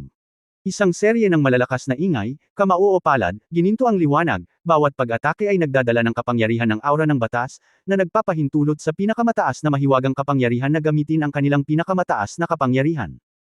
Sa ilalim ng malaking katawan ng Dharma, ipinakita ni Yang Yian ang 5 pinakamataas na kapangyarihan ng mahiwagang kapangyarihan, na siyang kapangyarihan ng langit at lupa. Napakalaki ng enerhiya kaya natakton nito ang kalangitan at nilunod ang 9 na espada. Walang kamatayang Panginoon. Ngunit sa sandaling ito, narinig din ni Yang Yian ang dagandong ng Nine Swords Immortal Lord, nilulunok ni Qinglong ang langit, buksan mo ito para sa akin. Sa dagandong na ito, pareho pa rin itong galaw tulad ng dati, ngunit 6 na asul na espada Qi ang sumugod sa kalangitan. Agad nitong ikinalat ang 5 pinakamataas na mahiwagang pag-atake ni Yang Yian na tumakip sa kalangitan at araw. Bukod dito, sa pangunawa, ang 6 na sword Qi ng Nine Swords Immortal Lord ay mas makapangyarihan sa pagkakataong ito. At tinamaan siya ng lakas ng kulog. Bang! Puff! Agad na naglaho ang Dharma na katawan ni Yang Yian. Ang asul na Dragon Sword Qi na pumailan lang sa langit ay nagwatek-watek sa 5 pinakamataas na mahiwagang kapangyarihan ni Yang Yian. Dumura ng isang subo ng dugo, ang katawan ni Yang Yian ay lumipad ng daan-daang metro na parang saranggola na may putol na tali, at nabasag ang matigas na lupa. Ubo-ubo. Umakyat si Yang Yian na may nakaukit na dugo sa kanyang mukha at tumingin sa Nine Swords Immortal Lord. Gaya ng inaasahan, ang pangalan ng taong ito na Nine Swords ay hindi tumutukoy sa 9 na pangunahing galaw ng espada, ngunit ang bawat strike ay may pagbabago. Ngayon ay 2 beses pa lang niya itong ginamit, sina Panlong Chuhai at Qinglong Fantian, isa para sa 3 espada at isa para sa 6 na espada, bawat hampas ay mas malakas kaysa sa huli. Ayon sa kalkulasyong ito, siya pa rin ang may pinakamalakas na hampas na maaaring maging 9 na espada. Si Yang Yiu ay malubhang nasugatan, ngunit hindi pa siya handang mahulog. Ang Nine Swords Immortal Lord ay hakbang-hakbang at dahan-daang nagsabi, "Bigyan mo ako. Kung iyon lang ang magagawa mo, maaari kang mamatay. May isa pa akong hampas, sana ay kayanin mo, kung hindi, ikaw ay madudurog sa pira-piraso." Hey, Ubo! Pinunasan ni Yang Yiu ang dugo sa gilid ng kanyang bibig at nginis siya ng Nine Swords Immortal Lord, "Gusto kong matuto mula sa iyo, ngunit sa palagay ko ikaw ang madudurog." Kabanata 2136 na walang makakahanap sa iyo. Sa pagkakataong ito, mukhang malayo na ang lakas ni Yang sa Nine Swords Immortal Lord. Bagamat matatag ang kanyang paglilinang ng mana sa Great Perfection ng Immortal Lord, hindi pa napabuti ang kanyang kaharian at nananatili pa rin siya sa maagang yugto ng Immortal Lord. Ang pag-atake ng Nine Swords Immortal Lord ay malakas at nasugatan si Yang. Mayroong mas malakas na pag-atake na hindi pa nailunsad. Ang lakas niya para sabihin iyon. Ngunit wala bang paraan si Yang? Siyempre hindi. Not to mention anything else, hindi gumalaw ang lalaking nakasuot ng pula sa tabi niya. May kulog pa ng pakwan na hindi pa nagagamit. Noong nakaraan, 2 ang ginamit upang harapin ang Soul Capture Ancestor. Ang isa ay nakabitin pa rin sa Thunderbolt. Ang 2 pa ay aabuti ng 1 taon upang lumaki, ngunit sapat na ang isang pakwan na kulog. Maraming paraan ang hindi ginamit. Kung iniisip ng Nine Swords Immortal Lord na ito lang ang mayroon siya, napakamali siya. Malaking katulong ang lalaking nakasuot ng pula. Bagamat ang lalaking nakasuot ng pula ay kagagaling lang sa paghinga at ang kanyang pag-iisip ay medyo matigas at hindi nababaluktot, maaari niyang makinig sa kanyang mga utos. Sa napakalakas na sub-sage body, hindi naniniwala si Yang Yiu na hindi niya kayang tiisin ang sword energy ng Nine Swords Immortal Lord. Sa tulong ng lalaking nakasuot ng pula, magagamit niya ang lahat ng kanyang paraan, kahit napatayin ang Nine Swords Immortal Lord. Nagkatinginan ang 2. Pinaikit ni Yang Yiu ang kanyang mga mata. Ang Nine Swords Immortal Lord ay malamig na tumingin kay Yang Yiu. Bigla silang gumalaw pareho. Ang Nine Swords Immortal Lord ay umungal, 2 dragon ang bumaba, sirain sila. Om! Ang lakas ng espada ay umalangaw-ngaw, at sa susunod na sandali, ang Nine Swords Immortal Lord ay tumalon at lumipad sa kalangitan, ang kanyang mga kamay ay sumasayaw na parang multo, na bumubuo ng mga selyo para sa libu-libong mga kamay, at ang panlong sword na nakasuspine sa kanyang harapan ay sumabog sa berdeng liwanag, at siya ay naglaslas gamit ang espada. Parang isang espada, ngunit ito ay 9 na espada na nakapatong sa surge ng sword energy. Ito ay masasabing isang espada, ngunit siyam din na espada. Ang lakas ng espada na 100 talampakan ay napakalakas kaya nakaharang ito sa lugar na 100 talampakan kung nasaan si Yang Yiyo. Nagbago ang kulay ng langit at lupa, at umuungol ang hangin. Kasabay nito, gumawa si Yang Yiyan ng kanyang hakbang. Pumalakpak din siya sa hangin, hawak sa kamay niya ang huling kulog ng pakwan. Sa isang pag-iisip sa kanyang isip, binigyan niya si Hong Yi ng isang utos, Hong Yi, tulungan mo akong patayin siya. Hong Yi, sino? Mukhang estatwa sa di kalayuan, tumalon sa utos ni Yang Yiyan. Sa isang iglap, sumugod siya patungo sa Nine Swords Immortal Lord. Sa sandaling ito, na nakaharap sa makapangyarihang sword energy ng Nine Swords Immortal Lord, inihagis ni Yang Yiyan ang Watermelon Thunder sa kanyang kamay sa Baizang sword energy ng walang pag-aalinlangan. Ang espada ng Nine Swords Immortal Lord ang nagparamdam sa kanya ng panganib. Nag-vibrate ang espasyo saan man siya dumaan, at patuloy na nabasag ang mga bitek sa espasyo. Alam ni Yang Yiyan na hindi niya ito mapipigilan. Umabot sa rurok ang sword law aura at enerhiya ng kalaban. Marahil ito rin ang pinakamalakas na espada ng Nine Swords Immortal Lord. Dahil din dito kailangan din ng mas malakas na puwersa para sakupin ang espadang ito. Sa oras na ito, ang paghagis ng pakwan na kulog ay ang pinakaangkop. Mas mabuti kung kaya nitong sirain ang atake ng Nine Swords Immortal Lord. Hindi man ito masabugan, kailangan itong ikalat. Ang mga pulang damit sa likod niya ay direktang aakyat at ganap na malulutas ang pag-atake na ito. At diretso siyang lalapit. Boom!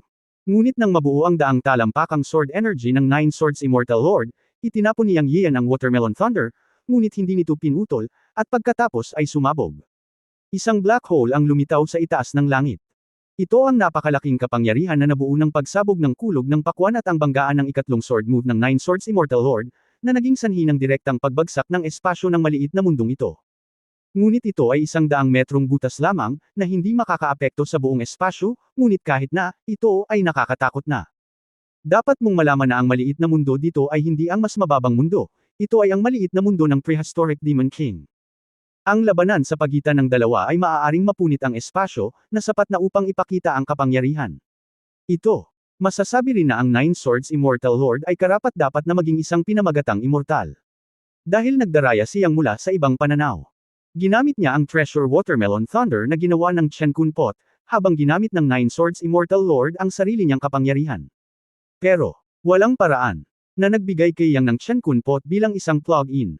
Sa isang buhay at kamatayang pakikibaka, anuman ang ibig sabihin, mayroon lamang buhay at kamatayan. Ang Watermelon Thunder ay isang beses na pamatay na sandata na mawawala pagkatapos na ito sumabog, ngunit ang espada ng Nine Swords Immortal Lord ay isang Daoist Sword Treasure. Sa pagsabog na ito, ang siyam na espada na may magkakapatong na lakas ng espada na 100 talampakan ang haba ay agad na binugbog pabalik sa kanilang orihinal na anyo. Puff! Dumura ng dugo. Nagsuka ng dugo ang Nine Swords Immortal Lord, nanlaki ang kanyang mga mata, hindi niya naintindihan ang itinapon ni Yang Yiyo, at talagang sinira niya ang kanyang condensed sword energy. Ang tibak at ang kanyang buhay ay pinahahalagahan ng isa't isa, at ito ay nagpasuka sa kanya ng dugo. Siya ay labis na nabigla. Pero kung tutuusin, isa siyang pinamagatang immortal. Sa pamamagitan ng backhand swing, ang kanyang panlong sword ay kumislap na may berdeng ilaw at naging matatag, at naging isang stream ng liwanag pa rin upang laslas kay Yang Yiyo. Sa oras na ito, nakita niyang ang eksenang ito at bahagyang nadismaya, kung tutuusin, hindi sumabog ang kanyang espada. Sa kabutihang palad, hindi narinig ng Nine Swords Immortal Lord ang pangungusap na ito, kung hindi ay muli siyang samuka ng dugo. Ang pinakamalakas na sword condensed sword energy at siyam na sword ang nakapatong, at lahat sila ay pinasabog niya, at hindi pa rin siya nakontento na hindi niya pinasabog ang espada ni Tao. Bagamat bamulong si Yang, natural na hindi niya nakakalimutan na ang espada ng Nine Swords Immortal Lord na walang malakas na sword energy ay papunta pa rin sa kanya. Pero parang hindi naman siya nag-aalala, at may ngiti sa gilid ng bibig niya. Dahil sa mga sandaling ito ay sumugod na ang lalaking nakapula. Nakaharap sa espada ng Nine Swords Immortal Lord, ang lalaking red clothes ay iniunat ang kanyang puting braso, kinuyam ang kanyang kamao, at sinuntok ang Nine Swords Immortal Lord's panlong sword ng direkta at lantad. Boom! Matapos ang isang mapurol na sandali, ang Nine Swords Immortal Lord's panlong sword ay direktang nabasag ng kamao ng lalaking red clothes. Puff! Muling samuka ng dugo ang Nine Swords Immortal Lord, at mas matindi ang backlash sa pagkakataong ito, dahil direktang tumama ang suntok ng lalaking red clothes sa panlong sword. Bumagsak siya sa lupa, at sa isang flash ng berdeng ilaw, kinuha niya ang panlong sword sa kanyang katawan.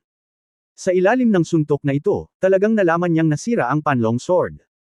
Pinunasan ang dugo sa gilid ng kanyang bibig, ang Nine Swords Immortal Lord ay tumitig sa lalaking red clothes na lumilipad patungo sa kanya, ang kanyang puso ay nasa kaguluhan. Iyon ang unang pagkakataon sa Immortal Realm na nakatagpo siya ng isang tao na direktang makakatama ng kanyang espada gamit ang isang kamao. Gaano kalakas ang katawan nito? Ang Nine Swords Immortal Lord ay hindi lubos maisip ito. Alam niyang sa pagkakataong ito ay may nakilala siyang matigas na lalaki. Natuklasan niya ang taong ito na nakasuot ng pula mula pa sa simula, ngunit wala siyang pakialam, dahil wala siyang naramdamang hininga mula sa lalaking nakasuot ng pula. Nilock lang niya ang target niya kay Yang Yiyo, ngunit ngayon ay tila isang malakas na kaaway ang lalaking nakapula. Ngumisi si Yang Yiyo at umiwas sa lupa. Naghahanap siya ng pagkakataon para bigyan si Jiujan Xianjun ng isang nakamamatay na suntok, at hayaan munang saluhin siya ni Hong Yi. Pagkatapos, sa pagtanggap ng utos ni Yang Yiyo, isa lang ang naisip ni Hong Yi, patayin si Jiujan Xianjun. Direkta niyang hinabol si Jiujan Xianjun mula sa langit. Ang kanyang malakas na subsheng na katawan ay nakatadhana upang makalaban sa malapit na labanan ng walang takot sa anumang pag-atake. Para naman kay Jiujan Xianjun, siya ay nasa ilalim ng matinding pressure sa sandaling kaharap si Hong Yi. Nakatayo man si Hong Yi noon o hinahabol siya ngayon, walang pagbabago-bago ng mana sa pagitan ng mga galaw. Siya ay lubos na umaasa sa kanyang malakas na katawan upang direktang humarap sa kanya. Alam ni Jiujan Xianjun na hindi siya nang ahas na harapin si Hong Yi ng direkta. Nang makitang paparating si Hong Yi, huminga ng malalim si Jiujan Xianjun, at ang kanyang buong katawan ay kumislap ng puting liwanag. Sa susunod na sandali, siya ay nawala ng direkta sa lugar. At sumable ang atake ni Hong Yi. Si Yang Yiyo, na nakatayong 12 ng metro ang layo, ay lumiit din ang kanyang mga mag-aaral nang makita niya ang eksenang ito. Nalaman niya na ang hininga ng Nine Swords Immortal Lord ay ganap na naglaho, nang walang anumang pagbabago, na parabang ito ay sumangga mula sa manipis na hangin. Ito ay isang nakakatakot na punto. Nang siya ay nag-aalala, nakita niya ang taong nakasuot ng pula na nawala ng target sa bukid, at ang kanyang mga damit sa kanyang likod ay sumabog, at lumipad siya pabalik ng 12 ng metro na may putok.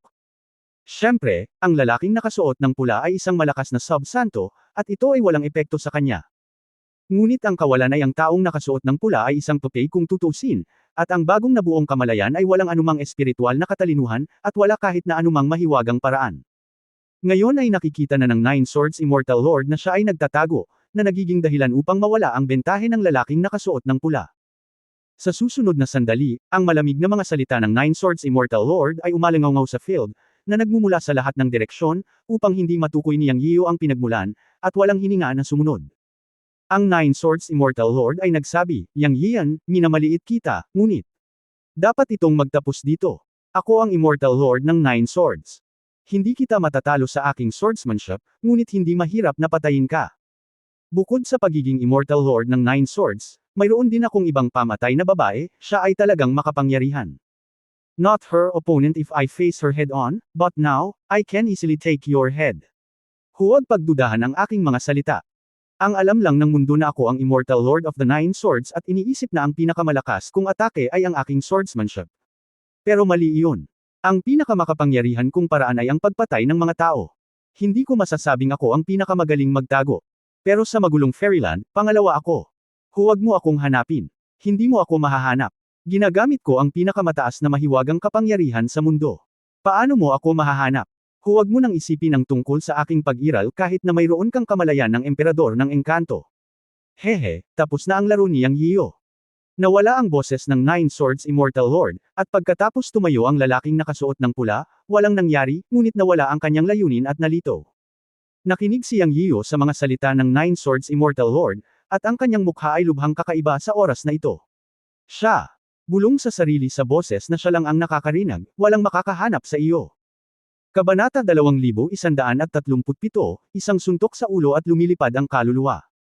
Sa katunayan, ang Nine Swords Immortal Lord ay isang mahirap na karakter. Hindi inaasahan ni Yang Yiyo na mayroon siyang ganitong panlilinlang. Ang kanyang paraan ng pagtatago ay talagang hindi pangkaraniwan, at hindi niya maramdaman ang anumang pagbabago-bago. Si Hong Yi ay isang sub-sant body.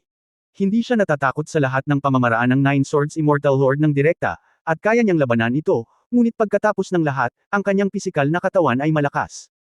Kaharap ang nakatagong Nine Swords Immortal Lord, wala talaga siyang paraan.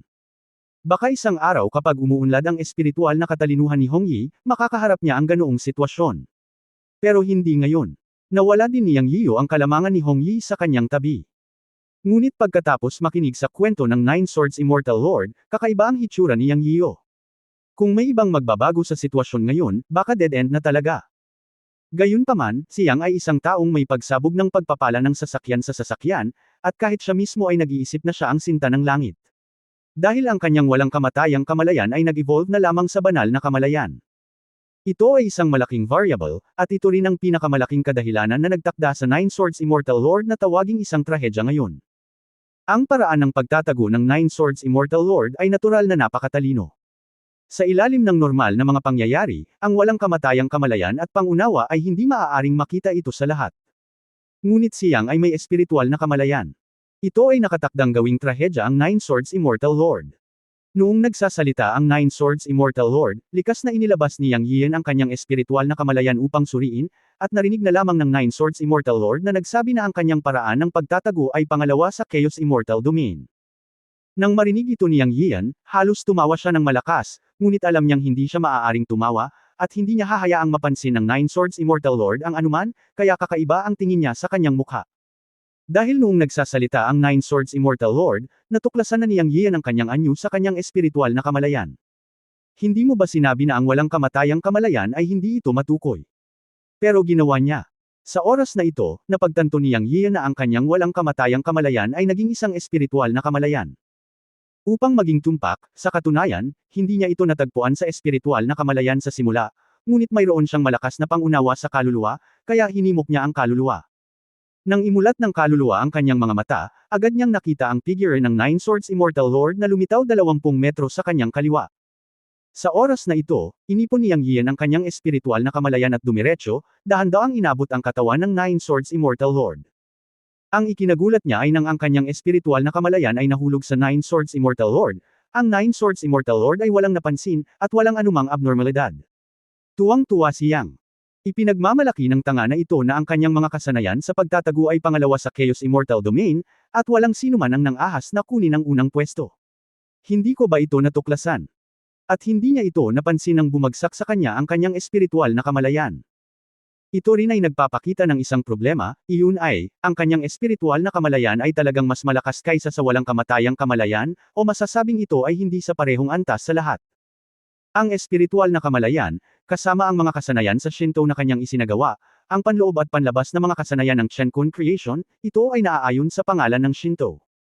Naisip ni Yang Yiyan na marahil ang ebolusyon ng walang kamatayang kamalayan ay malapit na nauugnay sa mga kasanayan sa Shinto na kanyang isinasabuhay. Anyway, nalaman niya na mula nang umalis ang itim na lotus sa Yuanshen at sinira niya ang diwa ni Chenkun, ang kanyang talento at potensyal ay talagang nagbago ng malaki, at ang kanyang mga kakayahan ay unti-unting tumataas. Sa oras na ito, ang espiritual na kamalayan ay ang pinakamahusay na patunay. May pakiramdam na nasa kaibuturan ng kanyang puso si Yang Yiyan, ibig sabihin, nararamdaman niyang kayang gawin ng kanyang espiritual na kapangyarihan ang anumang gusto niya. Maaari itong kuskusin, patigasin, at atakihin pa.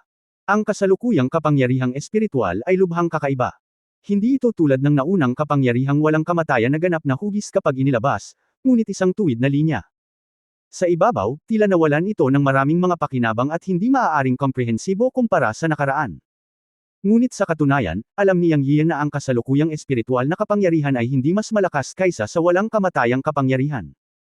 Maaari itong maging isang linya at lumayo ng mahina nang may paggalaw sa kanyang puso, tulad ng sa sandaling ito ay inilagay niya ang linyang ito ng espiritual na kapangyarihan ng direkta sa katawan ng Nine Swords Immortal King, at hindi ito napansin ng Nine Swords Immortal King. Ang malakas na pangunawa ay hangga't mayroon siyang dahilan, maaari niyang patigasin ang espiritual na kapangyarihan sa susunod na sandali at gawin itong isang espiritual na sandata upang salakayin ang kaaway. Kaya ang kasalukuyang kapangyarihang espiritual ay mas praktikal. Ang susunod na hakbang ay ang pagharap sa Nine Swords Immortal King. Gaya ng sinabi ng Nine Swords Immortal King, pagkatapos siyang tamaan, papatayin niya siya. Hindi ba't ganoon din kay Yang Yiyan? Sa kabilang banda, hindi pa nawawala ang lugar ng kaluluwang nakakaakit ng kaluluwa ng ninuno, at hindi ko alam kung ano ang sitwasyon, ngunit sa tingin ko ito ay dapat na maayos. Nakaon. Sa tagiliran niya, sapat na ang pulang damit sa paligid niya. Siyempre, hindi tayo maaaring maging pabaya sa pakikitungo sa Nine Swords Immortal Lord na nagtatago. Ang taong ito ay karapat-dapat na maging isang pinamagatang Immortal Lord. Ang kanyang malakas na lakas ay mas malakas kaysa sa mataas na antas ng Immortal Kings. Kung ang ikatlong espada ay hindi gumamit ng pakwan na kulog at nagkaroon ng pulang damit upang labanan siya, tiyak na siya ay magdusa ng malaking kawalan. Bukod sa lakas ng swordsmanship ng Nine Swords Immortal Lord, pinag-uusapan lang ang paraan ng pagtatago niya. Kung wala pa sana siya sa spiritual consciousness ngayon, baka namatay na talaga siya sa kamay ng Nine Swords Immortal Lord ngayon.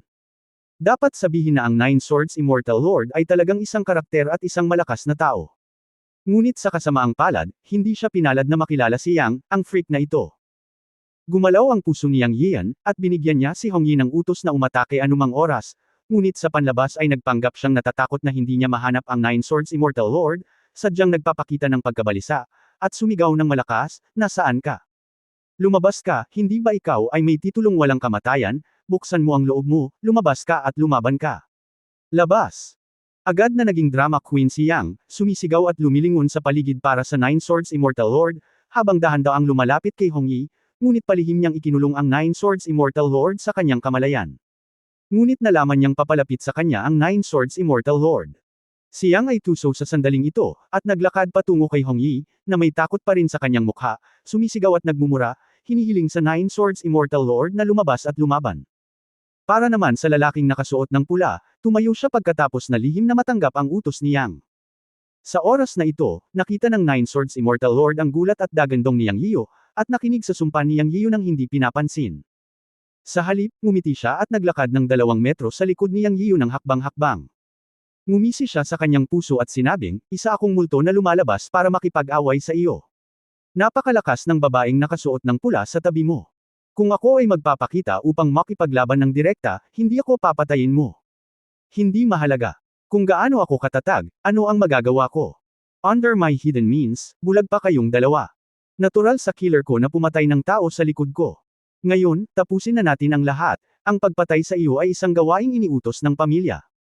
Ang Siyam na Swords Immortal Lord ay nanunuya sa kanyang puso, at isang punyal ang lumitaw sa kanyang kamay. Wala pa ring pagbabago sa enerhiya. Ang kanyang mga nakatagong paraan ang naging batayan ng kanyang kaligtasan. Ang 2 metrong distansya ay 100% para sa Nine Swords Immortal Lord. Mamamatay si Yang Yiyo, at ang kakaibang babaeng nakasuot ng pula sa tabi niya ay maaari ding harapin. Sa susunod na sandali, pinaikit ng Nine Swords Immortal Lord ang kanyang mga mata, biglang sumalakay, at ang punyal sa kanyang kamay ay pumunta sa likod ng ulo ni Yang Yiyo. Paano si Yang Yiyo? Mukha pa siyang walang alam. Ngunit sa katunayan, siya lang ang nakakaalam ng pressure ng pagiging 2 metrong malapit sa Nine Swords Immortal Lord. May malamig na pawis sa kanyang noo, at hindi siya makakilos ng maayos. Ang kanyang counterattack ay din sa sandaling inatake siya ng Nine Swords Immortal Lord. Kailangan niyang tiyakin na ang Nine Swords Immortal Lord ay hindi alam ito at hindi siya handa, kaya siya ay gagawa ng counterattack. Kung hindi, papatayin niya siya ng isang welga. Kaya naisip ni Yang Yiyo na noong inatake siya ng Nine Swords Immortal Lord, ito na ang pinakamagandang oras para mag-counterattack. Siyempre, ito ay lubhang mapanganib din. Pagkatapos ng lahat, ang Nine Swords Immortal Lord ay 2 metro lamang sa likuran niya. Isang may pamagat na immortal ang nakatayo 2 metro sa likuran niya at pinaslang siya sa isang tagong estado. Kung hindi siya mag-iingat, mahuhulog ang kanyang ulo sa lupa, kaya nakipagsapalaran si Yang Yiyo. Ngunit para malutas ang Nine Swords Immortal Lord sa isang strike, itinaya niya ito. Naniwala siya sa sarili niyang kamalayan at sa reaksyon ng lalaking nakasuot ng pula. Nang malaman niya na ang Nine Swords Immortal Lord ay kumikilos sa kanyang espiritual na kahulugan, sumigaw si Yang Yiyo, "Mga pulang damit, kumilos ka, siya." Sinabihan na niya si Red Clothes na hampasin siya ng kalahating metro sa likod niya para patayin ang Nine Swords Immortal Lord, ngunit nang kumilos ang Nine Swords Immortal Lord, sinigawan niya ang Red Clothes at biglang naglunsad ng spiritual sense attack. Napasquat siya sa isang iglap at humulik. Bang! Boom! Umalangaw-ngaw ang mga hiyawan at dagandong. Sinuntok ni Yang Yiyo at tinamaan ng malakas ang ibabang tiyan ng Nine Swords Immortal Lord. Sa isang iglap, lumabas ang dugo mula sa manipis na hangin. Si Yang Yiyo ay naka-half squat sa lupa at tumangala. Ang katawan ng Nine Swords Immortal Lord ay dahan-daang lumitaw, at ang kanyang suntok ay sumabog kay dantian ng Nine Swords Immortal Lord. Pero ang hindi niya inaasahan ay napakasakto at napakatalas ng galaw ni Red Clothes.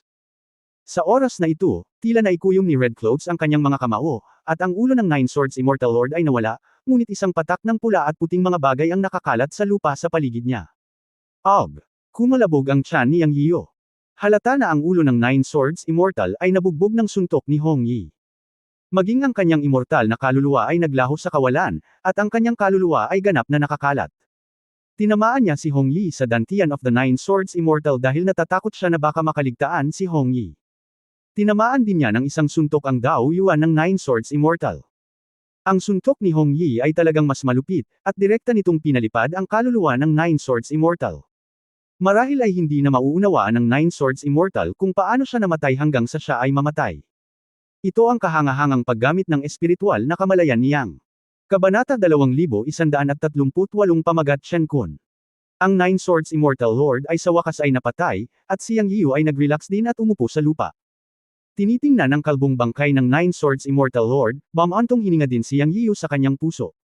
Hindi ito naging madali. Nakipaglaban siya sa taong ito at ginamit ang lahat ng kanyang lakas, at sa wakas ay pinatay siya. Nang siya ay gamaan, isang dagandong ang umalangaw sa kalangitan. Dong! Ito ay isang malambing na tunog ng kampana. Tumangala si Yang Yiyu, ngunit nalaman niyang mayroon lamang makulay na liwanag sa kalangitan. Pagkatapos ay nakatanggap siya ng mensahe sa kanyang isipan. At siyam na sinaunang simbolo ng inscription ang lumitaw sa makulay na liwanag sa itaas ng kalangitan. Immortal Lord Yang Yiyu, Pamagat Shen Kun. Hindi maipaliwanag, alam ni Yang Yiyu ang kahulugan ng siyam na simbolo ng inscription sa itaas ng kalangitan. Bigla niyang naalala na sinabi ng Eastern Iron Man na pagkatapos niyang matagumpay na hamanin ang may titulong Strongman, maaari niya itong palitan. Ngayon, pinatay niya ang Nine Swords Immortal Lord, na nireranggo sa top 3 sa kaharian ng Immortal Lord. Nangangahulugan ito na pinalitan niya ang Nine Swords Immortal Lord at naging ikatlong tao sa nangungunang 10 titulo sa kaharian ng Immortal Lord. Ang pagkakaiba ay ang kanyang titulo ay hindi ang Nine Swords, ngunit ang dalawang salitang Shen Kun. Pinatay niya ang Nine Swords Immortal Lord at pinalitan ang Nine Swords Immortal Lord sa posisyon ng titulo, ngunit hindi nito papalitan ang kanyang titulo. Sinabi ni Dongfang Iron Man na ang bawat antas ng titulo ay ipinagkaloob ng Heavenly Dao. Ang lahat ng bagay sa mundo ay nasa ilalim ng Heavenly Dao, at ang Heavenly Dao ay natural na nakakaalam ng bawat buhay na nilalang at lahat ng bagay. Ang dalawang salitang Shen Kun ang naging pamagat niya. Ito ay hindi inaasahan. Kung iisipin mong mabuti, bagay talaga sa kanya. O masasabing ang lahat ng tungkol sa kanya ay maaaring maibuod ng dalawang salitang Shen Kun. Ang teknik na ginagawa niya ay ang Shen Kun Creation Technique, at ang pinagmulan niya ay ang Shen Kun Pot. Mula sa simula hanggang ngayon, ang dalawang salitang Shen Kun ang kanyang mga tatak. Huwag mong sabihin, tama lang. Shen Kun Immortal Lord Yang Yiyan, hahaha. Sa tingin niyang ay cool na isipin ito. Yonze. Sa oras na ito, dumating ang boses ni Dongfang Iron Man. Lumingon si Yang Yiyan at nakita si Dongfang Tairen at ang kanyang mga tauhan na papalapit. Hindi niya alam kung kailan nawala ang Soul-Snatching Ancestor's Soul-Snatching Domain, ngunit 6 na katawan ang naiwan. Halatang tapos na ang laban nila, at nanalo sila. Hindi man lang nagulat si Yang Yiyan, at naramdaman pa niya na medyo mahaba ang laban nila. Pagkatapos ng lahat, ang Soul-Snatching Ancestor, na naabot na ang Great Perfection of the Immortal King, ay sumama sa isang tope na may itim na armored. Dapat kanina pa natapos ang laban. Napatay niya ang Nine Swords Immortal Lord bago natapos ang labanan sa pagitan ng mga lalaki, na talagang medyo mabagal. Yanze, ikaw, pinatay mo ang Nine Swords Immortal Lord. Lumapit si Dongfang Tairen at nanlaki ang mga mata. Sa tabi ni Yang Yiyan ay isang bangkay na walang ulo. Bagamat imposibleng makilala ng walang ulo, ang kakaibang kababalaghan ng langit at lupa sa sandaling ito ay ang canonization ng Heavenly Dao. Ito ay isang anunsyo sa buong Immortal World na si Yang Yiyan ay naging isang pinamagatang Immortal Lord. Alam ng lahat ang anunsyo ng Heavenly Dao, at maaari nilang hulaan na ang walang ulo na bangkay ay ang Nine Swords Immortal Lord. Ngumisi si Yang Yiyan at tumango. Heaven, kahit alam niya, nabigla pa rin siya sa personal na pagkilala ni Yang Yiyu. Naisip niya na si Yang Yiyu, ang immortal, ay natural na walang kapantay sa Nine Swords Immortal. Ngunit ang katotohanan ay pinatay ni Yang Yiyu ang Nine Swords Immortal, na itinuturing na isang matagumpay na hamon para sa titulo. Pinalitan niya ang Nine Swords Immortal at pumangatlo sa 10 may pamagat na immortal. Siya ay kinilala ng Heavenly Dao at binigyan ng titulong Shen Kun. Shen Kun Immortal. Ang pamagat na ito ay lubhang kahanga-hanga. Napakalaki din ng kahulugan. Ang Chen ay kumakatawan sa langit at ang Kun ay kumakatawan sa lupa. Ito ay katumbas ng isang titulo na may langit at lupa ang kahulugan. Congratulations to the Master for being called the titled Immortal, nagulat din ang The Soul-Snatching Ancestor. Hindi niya inaasahan na noong nakikipaglaban sila sa 6 na mamamatay tao, Talagang nahaharap si Yang Yiyu sa isang pinamagatang immortal at matagumpay na napatay siya, at nakuha ang titulo ng Heavenly Dao. Kahit na ang pamagat ng immortal ay ang pinakamababa sa apat na mga titulo, ipinapakita nito na si Yang Yiyu ay may walang limitasyong potensyal sa hinaharap. Bukod dito, ang pamagat ng Chen Kun ay may malaking kahulugan. Ang pangunahing punto ay kinikilala ng langit na daw ang titulo, na siyang pinakamataas na karangalan. Nais ng bawat magsasaka na tawaging isang may pamagat na malakas, ngunit paano ito magiging napakadali? Ngayon si Yang Yiyu ay isang pinamagatang Immortal Lord, kaya sa hinaharap ay maaari niyang ipagpatuloy ang paghamon sa pinamagatang Immortal King, ang pinamagatang Immortal Emperor, o maging ang may titulong Immortal Venerable. Sa sandaling ito, walang maisip na problema ang soul-snatching ancestor, ibig sabihin, baka maging lingkod siya ni Yang Yiyu, na hindi isang kaiyahiyang bagay. Okay, stop fluttering, how can you be a servant? The battle took so long to end. Sa wakas ay naging scapegoat si Yang. Sa kanyang opinyon, bilang isang kwalipikadong tagasunod na bodyguard, dapat niyang ibahagi ang pasanin para sa kanyang amo. Ang soul-snatching ancestor ay isang mahusay na perpekto ng immortal na hari. Ang pakikipaglaban sa anim na Immortal Lords, maging ang mga Silver Killer ng pamilya Dugo, ay hindi dapat magtagal para sa soul-snatching ancestor. Kung tatapusin ng matandang lalaki ang labanan ng mas maaga, hindi ba siya makakapunta para tulungan ang kanyang amo? Sa huli, napatay niya ang Nine Swords Immortal Lord, at tinapos lamang ng soul-snatching ancestor ang labanan, at naroon din sina Dongfang Ironman at Luo Yang. Sa ganoong lakas ng pakikipaglaban, napakatagal upang labanan ang anim na mamamatay, kaya labis na hindi nasisiyahan si Yang. Ngayon, malaki ang papel ng kanyang espiritual na kamalayan. Kung hindi nag-mutate ang kanyang espiritual na kamalayan, hindi ba siya napatay ng Nine Swords Immortal Lord? Kaya't sa oras na ito, nang tumingin siya sa ninunong na nakakuha ng kaluluwa, nagsalita siya ng medyo hindi maganda, at halos sabihin, ikaw na matandang immortal, iilan lang itong mga walang kamatayang mamamatay, bakit kailangan mong magdasal ng matagal bago ito matapos? Sinasadya mo bang mapatay ang iyong amo? Nang marinig ng soul-catching ancestor ang masasamang salita ni Yang Yiyu at tumingin sa mukha ni Yang, agad siyang nag-react at sumigaw, Guro, mangyaring maging malinaw. Sa nakaraang pakikipaglaban sa iyo, kahit na ang aking katawan ay nakabawi, ang aking kaluluwa ay hindi pa rin ganap na nakabawi. Bukod dito, ang aking mga kalansay ay lubhang nasira at hindi pa naayos. Bilang karagdagan, ako ay nakatagpo ng 6 na pumatay sa panahong ito. Kakaiba talaga ang nabuo sa huli, nag-away sila ng kaunti. Maaaring patunayan ang puntong ito. Tama ang soul-catching ancestor. Kung hindi dahil sa kanya, kami ni Luo Yang ay nakaranas ng malaking kawalan sa kamay ng mga pumatay sa pamilyang Dugo. Huwag sisihin ang soul-catching ancestor. Ang paraan ng mga Silver Killer ng pamilya Dugo ay pinuri pa ng aking lolo. Hindi mahirap patayin ang Immortal King pagkatapos bumuo ng isang formation. May sinabi ang Eastern Iron Man sa soul-catching ancestor. Pumayag din si Luo Yang.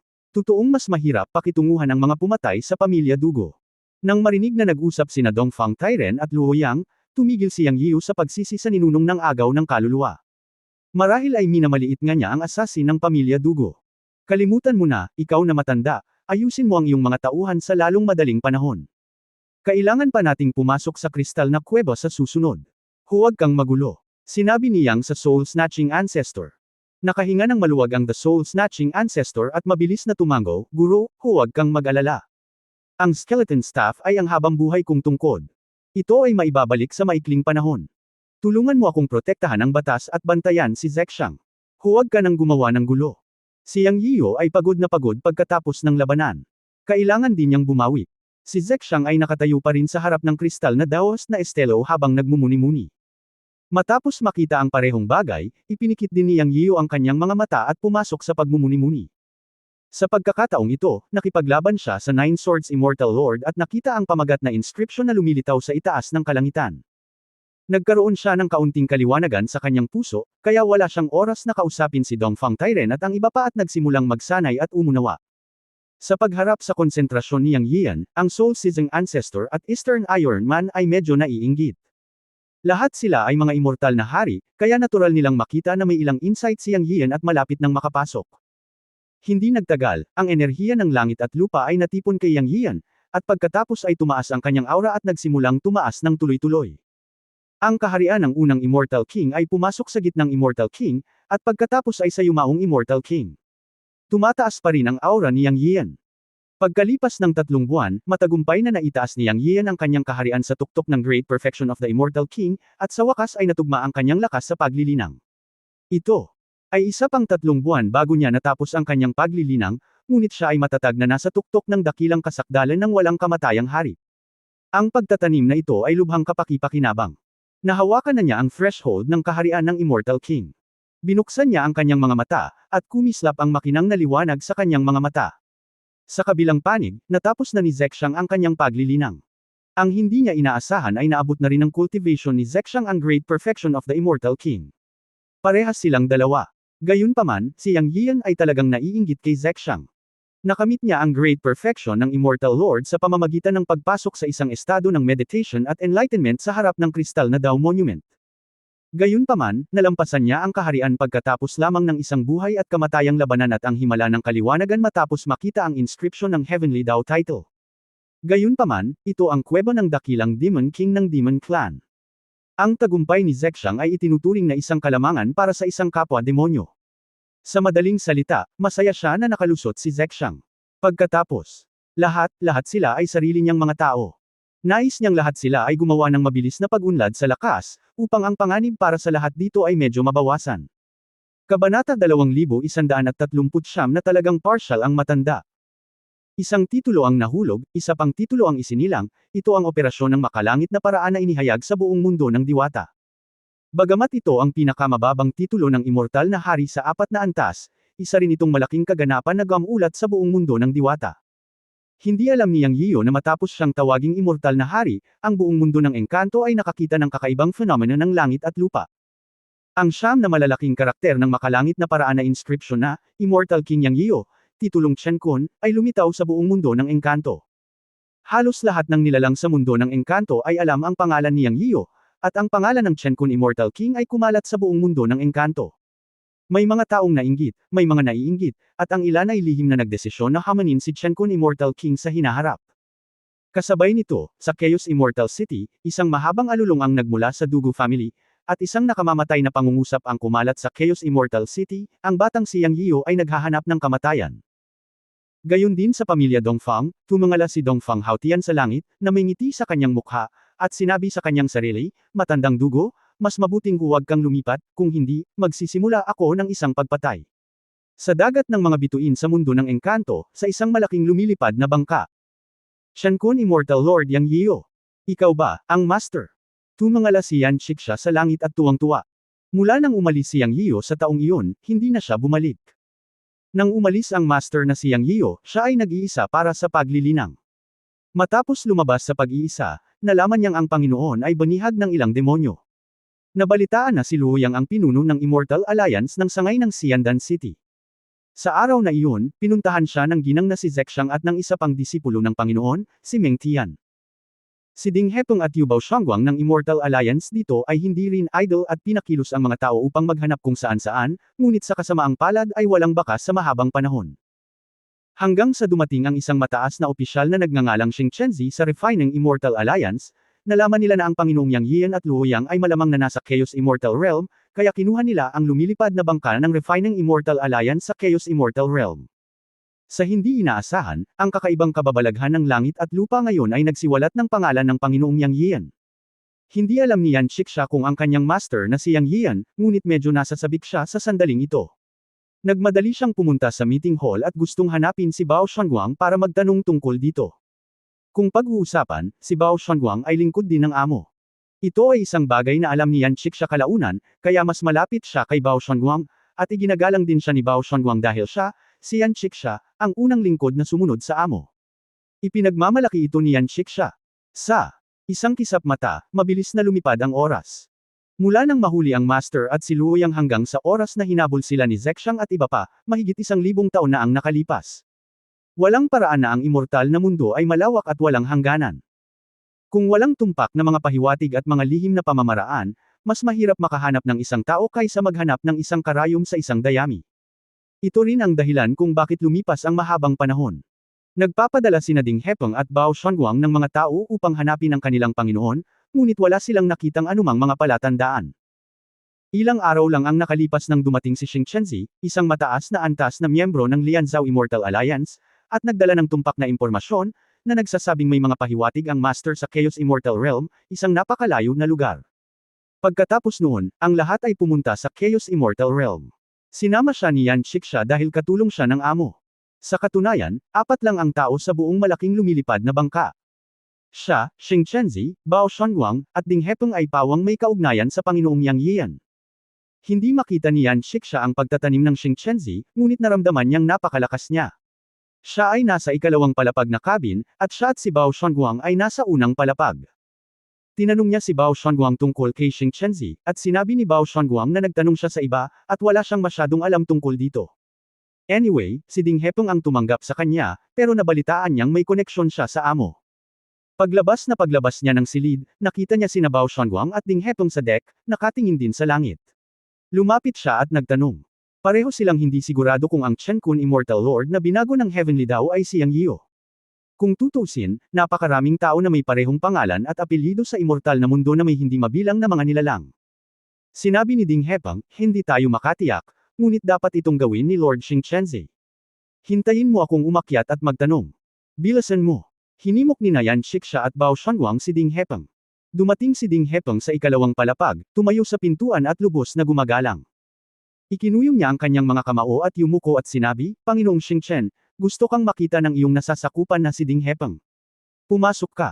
Isang boses na may maligamgam at puno ng enerhiya ang tumunog. Hindi nagatubili si Ding Hepeng na itulak ang pinto at pumasok. Alam niyang napakapayapa talaga ng matanda na ito at walang hangin. Matapos niyang iulat ang bagay tungkol kay Lord Luoyang sa punong tanggapan sa taong iyon, dumating ang nasa hustong gulang na ito pagkaraan ng mahabang panahon. Bagamat hindi alam ni Ding Hepeng ang tunay na pagkakakilanlan ng nasa hustong gulang na ito, ang alam lang niya ay tinawag niya ang kanyang sarili na Xing Chenzi, ngunit kinuha niya ang Immortal na Alliance token ng pinakamataas na katayuan sa Refining Immortal Alliance Headquarters. Pinakamabuting malaman ng walang kamatayang alyansang token na si Ding Hepeng na ang buong punong tanggapan ay hindi hihigit sa 10. Kaya't alam niya na ang nasa hustong gulang na si Xing Chen ay may napakataas na katayuan, na nagpapakita rin na ang punong tanggapan ay nagbigay ng malaking kahalagahan kay Luoyang.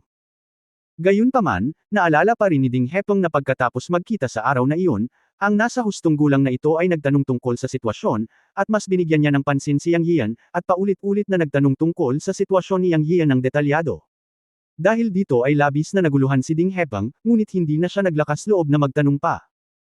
Pagkatapos, pinangalanan siya ng nasa hustong gulang na ito, Bao Shuanguang, at Yan Shiksha, lingkod ni Yang Yian, upang magkasamang pumunta sa Chaos Immortal Realm, dahil sinabi ng nasa hustong gulang na si Xing Chen na naramdaman niyang lumitaw ang hininga ni Luoyang sa Chaos Immortal City. Ito ang dahilan kung bakit nagkaroon ng ganitong paglalakbay, ngunit ang nakapagtataka kay Ding Hepeng ay ang lumilipad na bangka ay halatang mabilis na lumipad, ngunit ang matanda na ito ay mabagal na lumilipad, hindi man nagmamadali, na para bang hindi siya nag-aalala na si Luoyang at Yang Yian ay magkakaroon ng anumang problema sa Chaos Immortal Realm. Nag-aalala siya sa kanyang puso, ngunit hindi siya naglakas loob na sabihin iyon. Ngayon, ang pangalan ng titled Immortal Lord Yang Yiu ay lumitaw sa kakaibang fenomeno ng langit at lupa. Hindi sigurado si Ding Hepeng at ang dalawa pa kung si Yang Yiu nga ang hinahanap nila, kaya lumapit sila para magtanong. Ang Panginoong ito ay napakabuti at palaging isang mahinhin na maginoo, kaya't naglakas loob siyang lumapit at magtanong. Alam ni Ding Hepeng na kung itong si Lord Xing Chenzi, may makakaalam, dahil siya ay isang malakas na tao. Bagamat hindi nila alam kung anong antas ng cultivation mayroon itong Panginoong Xing Chen, si Ding Hepeng at ang dalawa pa ay siguradong sigurado na siya ay isang napakalakas na tao sa mundo. Ang mga taong may mahusay na mahiwagang kapangyarihan ay natural na matutukoy. Pumasok si Ding Hepeng nang may paggalang at nakita si Lord Xing Chen na nakatayo sa tabi ng bintana, halatang binibigyang pansin din ang kakaibang fenomeno ng langit at lupa. Hello, Lord, magsasalita na sana si Ding Hepeng pagkatapos bumati, ngunit hindi niya inaasahan na ilalagay ni Lord Xing Chen ang kanyang mga kamay sa likod niya at sinabing hindi sumagot, ang titulo na Immortal Lord na nagpakita sa kakaibang fenomeno ng langit at lupa ay si Yang Yiu. Hulaan ang hinaharap. Bulong ni Ding Hepeng sa kanyang puso, hindi man lang siya nagtanong, ngunit alam ng mga tao ang kanyang itatanong. Ngunit pagkatapos marinig ang mga salita at kumpirmahin na si Yang Yiu iyon, masaya si Ding Hepeng sa kanyang puso, sa wakas ay nakakuha ng direktang impormasyon. Dahil si Yang Yiu, kasama rin ba natin si Lord Luoyang? Pwede ba tayong pumunta sa Chaos Fairyland sa lalong madaling panahon? Matapos magtiis ng mahabang panahon, sa wakas ay iminungkahi ni Ding Hepeng na lumipad ng mas mabilis, at huminto sa pag-alagala sa Starry Sea ng napakalibang, napakabalisa. Sinabi ni Xing Chenzi, haha, huwag kang mag-alala, ayos lang sina Luo Yang at Yang Yiyu, pwede ka nang bumaba at mag-ensayo, gaano kabilis ang lakad mo, may sarili akong plano, ang paglipad na ito sa Starry Sea ay pagsasanay din para sa inyong tatlo, huwag mag-alala tungkol sa ibang mga bagay, lahat ay may sanhi at epekto, bumaba ka. Nang marinig ito, nagulat si Ding Hepeng at mabilis na yumuko, oo, aalis na ako. Alam niyang simula nang sabihin niya ito, wala na siyang ibang may tanong, lahat ay nasusukat ng Panginoong ito. Pagkalabas ni Ding Hepeng sa silid, tumingin si Xing Chenzi sa malawak na dagat ng mga bituin at sinabi sa kanyang sarili, ang nakababatang kapatid ng kapatid na lalaki, nagulat ka talaga sa akin, ang pangalawang nakatatandang kapatid. Napakabilis mong nakapatay ng ikatlong ranggo na immortal at ikaw mismo ang naging Chen Kun Immortal Lord. Haha, kung hindi sinabi ni Master sa akin bago ako umalis na huwag pakialaman ang iyong pinagdaanan, gusto mong maapektuhan ang iyong pagkakataon. Siyempre, kailangan mong alagaan ang aking apprentice na si Luo Yang. Espesyal ang kanyang sitwasyon. May utang akong pabor sa iyo, kuya. Zizizi, ngayong nagkita tayo, ako, ang pangalawang nakatatandang kapatid, ay nais na bigyan ka ng regalo. Ngayong nailigtas mo ang aking apprentice, ano ang dapat kong gawin sa Reg Along ito? Ang sakit ng ulo. Si Xing Chenzi ay natapos na makipag-usap sa kanyang sarili, na may ngiti sa kanyang mukha, nakatingin sa ang kakaibang kababalaghan ng langit at lupa ay dahan-daang naglaho sa itaas ng abot tanaw. Huminto siya at nagpatuloy sa pag-ungol, sayang napunta ang ating matanda sa lugar kung saan natatakpan ang mga lihim ng langit. Kung hindi, nakita na sana niyang naging may pamagat na walang kamatayan ngayon, at dapat ay napakasaya niya. Speaking of which, kampi talaga ang matanda. Nabalitaan ko na pinatay mo ang illegitimate na anak ni Wu Zun. Ang babae ni Wu Zun, ang matandang bastard na iyon, ay nagpadala talaga ng mga tao para patayin ka at palihim na naglagay ng bounty sa iyong ulo. Pinatay niya ang babae ni Wu Zun para sa iyo at binulag ang mata ni Wu Zun. Noong binubuli kami ng senior kong kapatid, hindi kami tinulungan ng matanda. Sa halip, isinumpo niya kami sa pagiging inutil at hindi makapag-practice ng maayos. Ikaw lang at ang junior kong kapatid na babae ang may ganitong katayuan sa puso ng master. Nako, bias talaga ang matanda.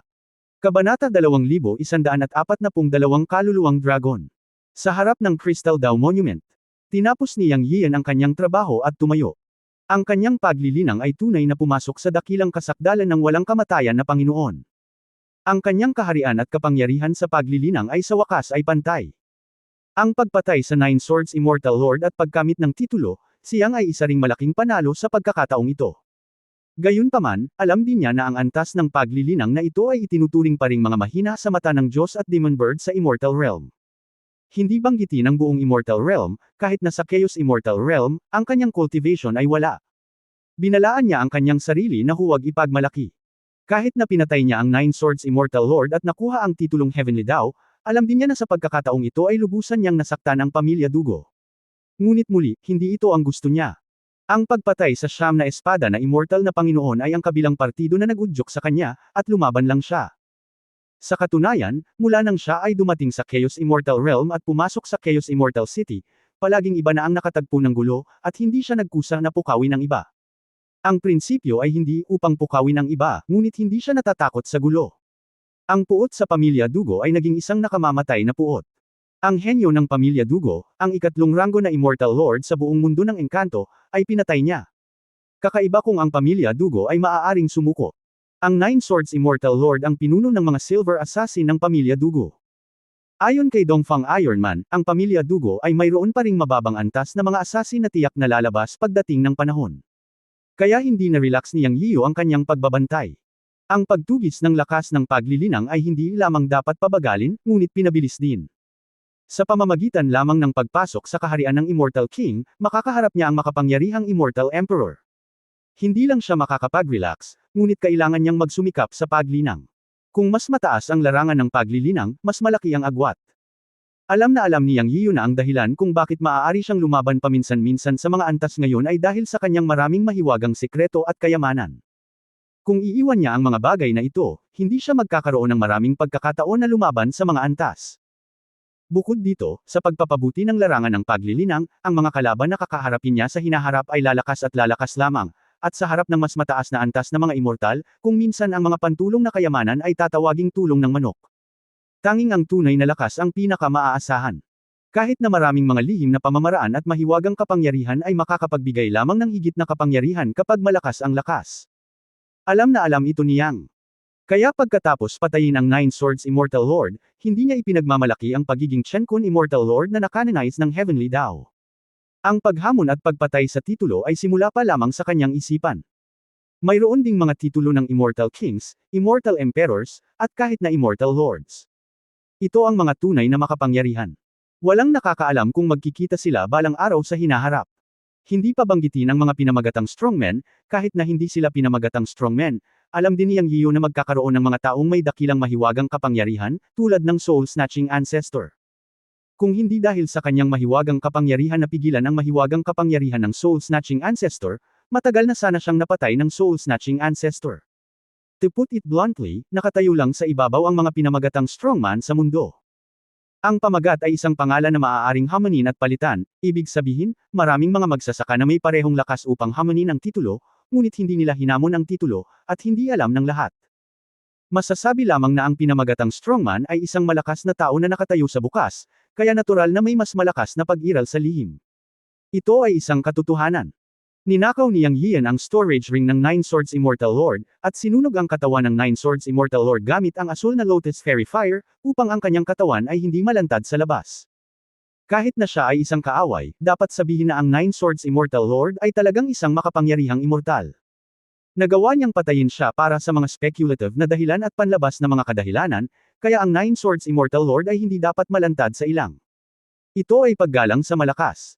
Ang Nine Swords Immortal Lord ay mayroong Daoist Sword na pinangalan ng Panlong, at hindi ito nakalimutan ni Yang. Sa pagkakataong ito, pagkatapos dumaan sa napakaraming problema at ipagsapalaran ang kanyang buhay sa labanan, ang makuha ang Nine Swords Immortal Lord's Panlong Daoist Sword ang pinakamalaking pakinabang. Ito ay isang malaking trepeo. Nang kunin ni Yang Yian ang Nine Swords Immortal Lord's Daoist Sword sa kanyang kamay, ang liwanag ng scabbard sa labas ay kumikislap at patuloy na nanginginig, at isang malakas na pagtutol ang sumiklab. Ngunit kung wala ang may-ari, hindi nito hahayaang iikot ang mundo sa kamay niya ngayon, kaya hinimok niya ang magic power sa kanyang kamay na pigilan ito. Sa simula, sinabi ng Diyos at demonyong ibon na ang espiritu ng espada ng Taoismo ay makikilala lamang ang isang Panginoon sa kanyang buhay at hinding-hindi susuko. Sa oras na ito, hawak ang Panlong Sword of the Nine Swords Immortal Lord sa kanyang kamay, malinaw niyang nararamdaman ang malakas na pagtutol ng espiritu ng scabbard at ng sword spirit. Sa katunayan, sa totoo lang, hindi sigurado si Yang Yiu kung ang Panlong Sword sa kanyang kamay ay espada ng Taoismo. Kaya lang pagkatapos makita ang Nine Swords Immortal Lord na lumabas sa unang pagkakataon, tinulungan siya ng scabbard na naging dragon, kaya naisip niya na ito ay isang espada ng Taoism. Anyway, naramdaman niya na ang espadang ito ay halos kapareho ng isang espada ng Taoismo. Ngunit hindi mahalaga kung hindi siya sigurado ang Zamao Bird, at talagang kailangan niya ang tulong ng Zamao Bird sa oras na ito. Mula nang turuan siya ni He Lian ng paraan ng pagkontrol sa espada, iniisip na niya ang pagkakaroon ng mas makapangyarihang mga sinaunang espada. Gayunpaman, naramdaman niya na pagkatapos niyang magkaroon ng paraan ng pagkontrol sa espada, mas makokontrol niya ang mga espada, ngunit hindi pa siya nakahanap ng angkop. Kanina pa niya ito naisip na linisin ito, ngunit alam niyang pangkaraniwan ang kanyang kagamitan sa pagpino. Ito ay okay na mag-refine siya ng pills, pero tinatayang hindi ito gagana para sa pagpino ng mga kagamitan. Ngayon, pagkatapos patayin ang Nine Swords Immortal Lord, handa na itong Panlong Sword. Ang tanong ngayon ay kung paano kunin ang taybak na ito para sa iyong sarili. Kung talagang Dao Sword ito, mahirap itong supilan. Kung ipipilit ang espiritu ng espada sa scabbard, maaari itong sumabog. Sa oras na iyon, isang walang laman na shell ng espada na lang ang natitira, at magiging mahirap na makahanap muli ng angkop at makapangyarihang espiritu ng espada. Habang nasa isip, tinawag ni Yang Yian ang may halong buhok na ibon mula sa espasyo ng palayok ng Chen Kun at direktang sinabi, "Tingnan mo, uwak, gusto kong kunin ang espadang ito." Sa sandaling lumabas ang Magic Bird, tumingin ito at sinabing, "Ito ay Daoist Sword. Hindi masama. Ang Sword Spirit sa loob ay Green Dragon, at ang Scabbard ay Black Dragon." Ang espiritu ng espadang ito ay nabuo din pagkatapos ng kapanganakan, at ang dalawang dragon ay hindi rin ordinaryong nilalang, kaya hindi masama.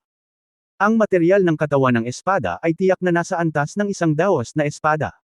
Imposibleng masupol mo ang espadang ito. Mayroong dalawang dragon, isang itim at isang berde, sa loob. Kinikilala lamang nila ang dating may-ari, o sila ay sapilitang pinigilan at pinasuko. Hindi madaling alisin ang mga hadlang ng dating may-ari. Kung gusto mo silang supilan at ipasuko ang espadang ito, maaaring hindi ito gawin ng dalawang dragon. Mula sa hininga, ang dalawang dragon ay parehong may hininga ng sinaunang panahon, na nangangahulugang ito ay napakatanda na. Mahirap pasunurin ang mga ganitong nilalang. Kung sugpuin mo sila sa pamamagitan ng puwersa, maaari silang lumaban hanggang sa kamatayan, o mapahamak pa ang kanilang mga kaluluwa. Ibig mong sabihin walang paraan. Narinig ni Yang Yiyo na nagsasalita ang mahiwagang ibon at hindi napigil ang humadlang at nagtanong. Naisip ito ng mahiwagang ibon at sinabing, hindi naman sa wala na talagang paraan. Kung tutuusin, gaano man sila kalakas, nasa estado pa rin sila ng mga kaluluwa.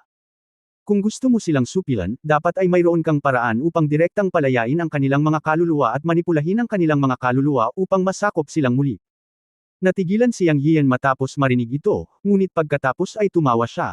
Kung ganoon nga, may paraan talaga ako, haha, tulungan mo akong protektahan ang batas. Pagkatapos, nahulog ang mga salita, agad na ikanaway ni Yang Yiyan ang kanyang kamay para mag-set up ng psychedelic array. Ito ay isang simpleng hanay na nakakaakit ng pansin, na nakabatay sa walang kamatayang bato at nagbubunga ng napakalaking fog, upang hindi makita ng malinaw ang sitwasyon sa loob.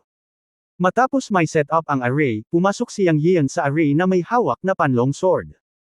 Sa sandaling ito, bagamat ang soul-snatching ancestor at ang Eastern Iron Man at ang iba pa ay naguguluhan tungkol sa kung ano ang gagawin ni Yang Yiyan, hindi sila masyadong nagtanong at binantayan ang psychedelic array sa paligid ng batas.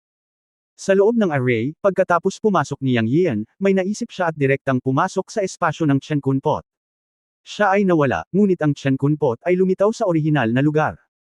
Pagkatapos ng lahat, ito ang mundo ng kuweba ng Great Demon King, at ayaw niyang malantad ang Chen Kun Pot kapag nag-set up siya ng soul-snatching array. Sa espasyo ng Chen Kun Pot, si Yang Yiyo ay parang Diyos ng paglikha. Maaari niyang pakilyusan ang kapangyarihan ng nakakatakot na espasyo ng Chen Kun Pot. Ang ideya ay napakasimple din. Palayain ang mga kaluluwa ng dalawang dragon sa espasyo ng Chen Kun Pot at pilitin silang supilan. Gusto man ng dalawang dragon na sirain ang sarili, depende kung papayag siya. At ang anteng-anteng sa buhay at kamatayan ay ang pinakamahusay na paraan upang kontrolin ang mga kaluluwa ng dalawang dragon. Sa oras na iyon, maaari niyang kumpletuhin ang sapilitang pagpapasakop at pagpino sa panlong sword. Kung walang paraan ng buhay at kamatayan, kahit pilit niyang supilan ang mga kaluluwa ng dalawang dragon sa espasyo ng Chen Kun Pot, sila ay susuko, ngunit ito rin ay isang nakatagong panganib sa hinaharap. At sa kontrol ng talisman ng buhay at kamatayan, walang magiging problema sa hinaharap.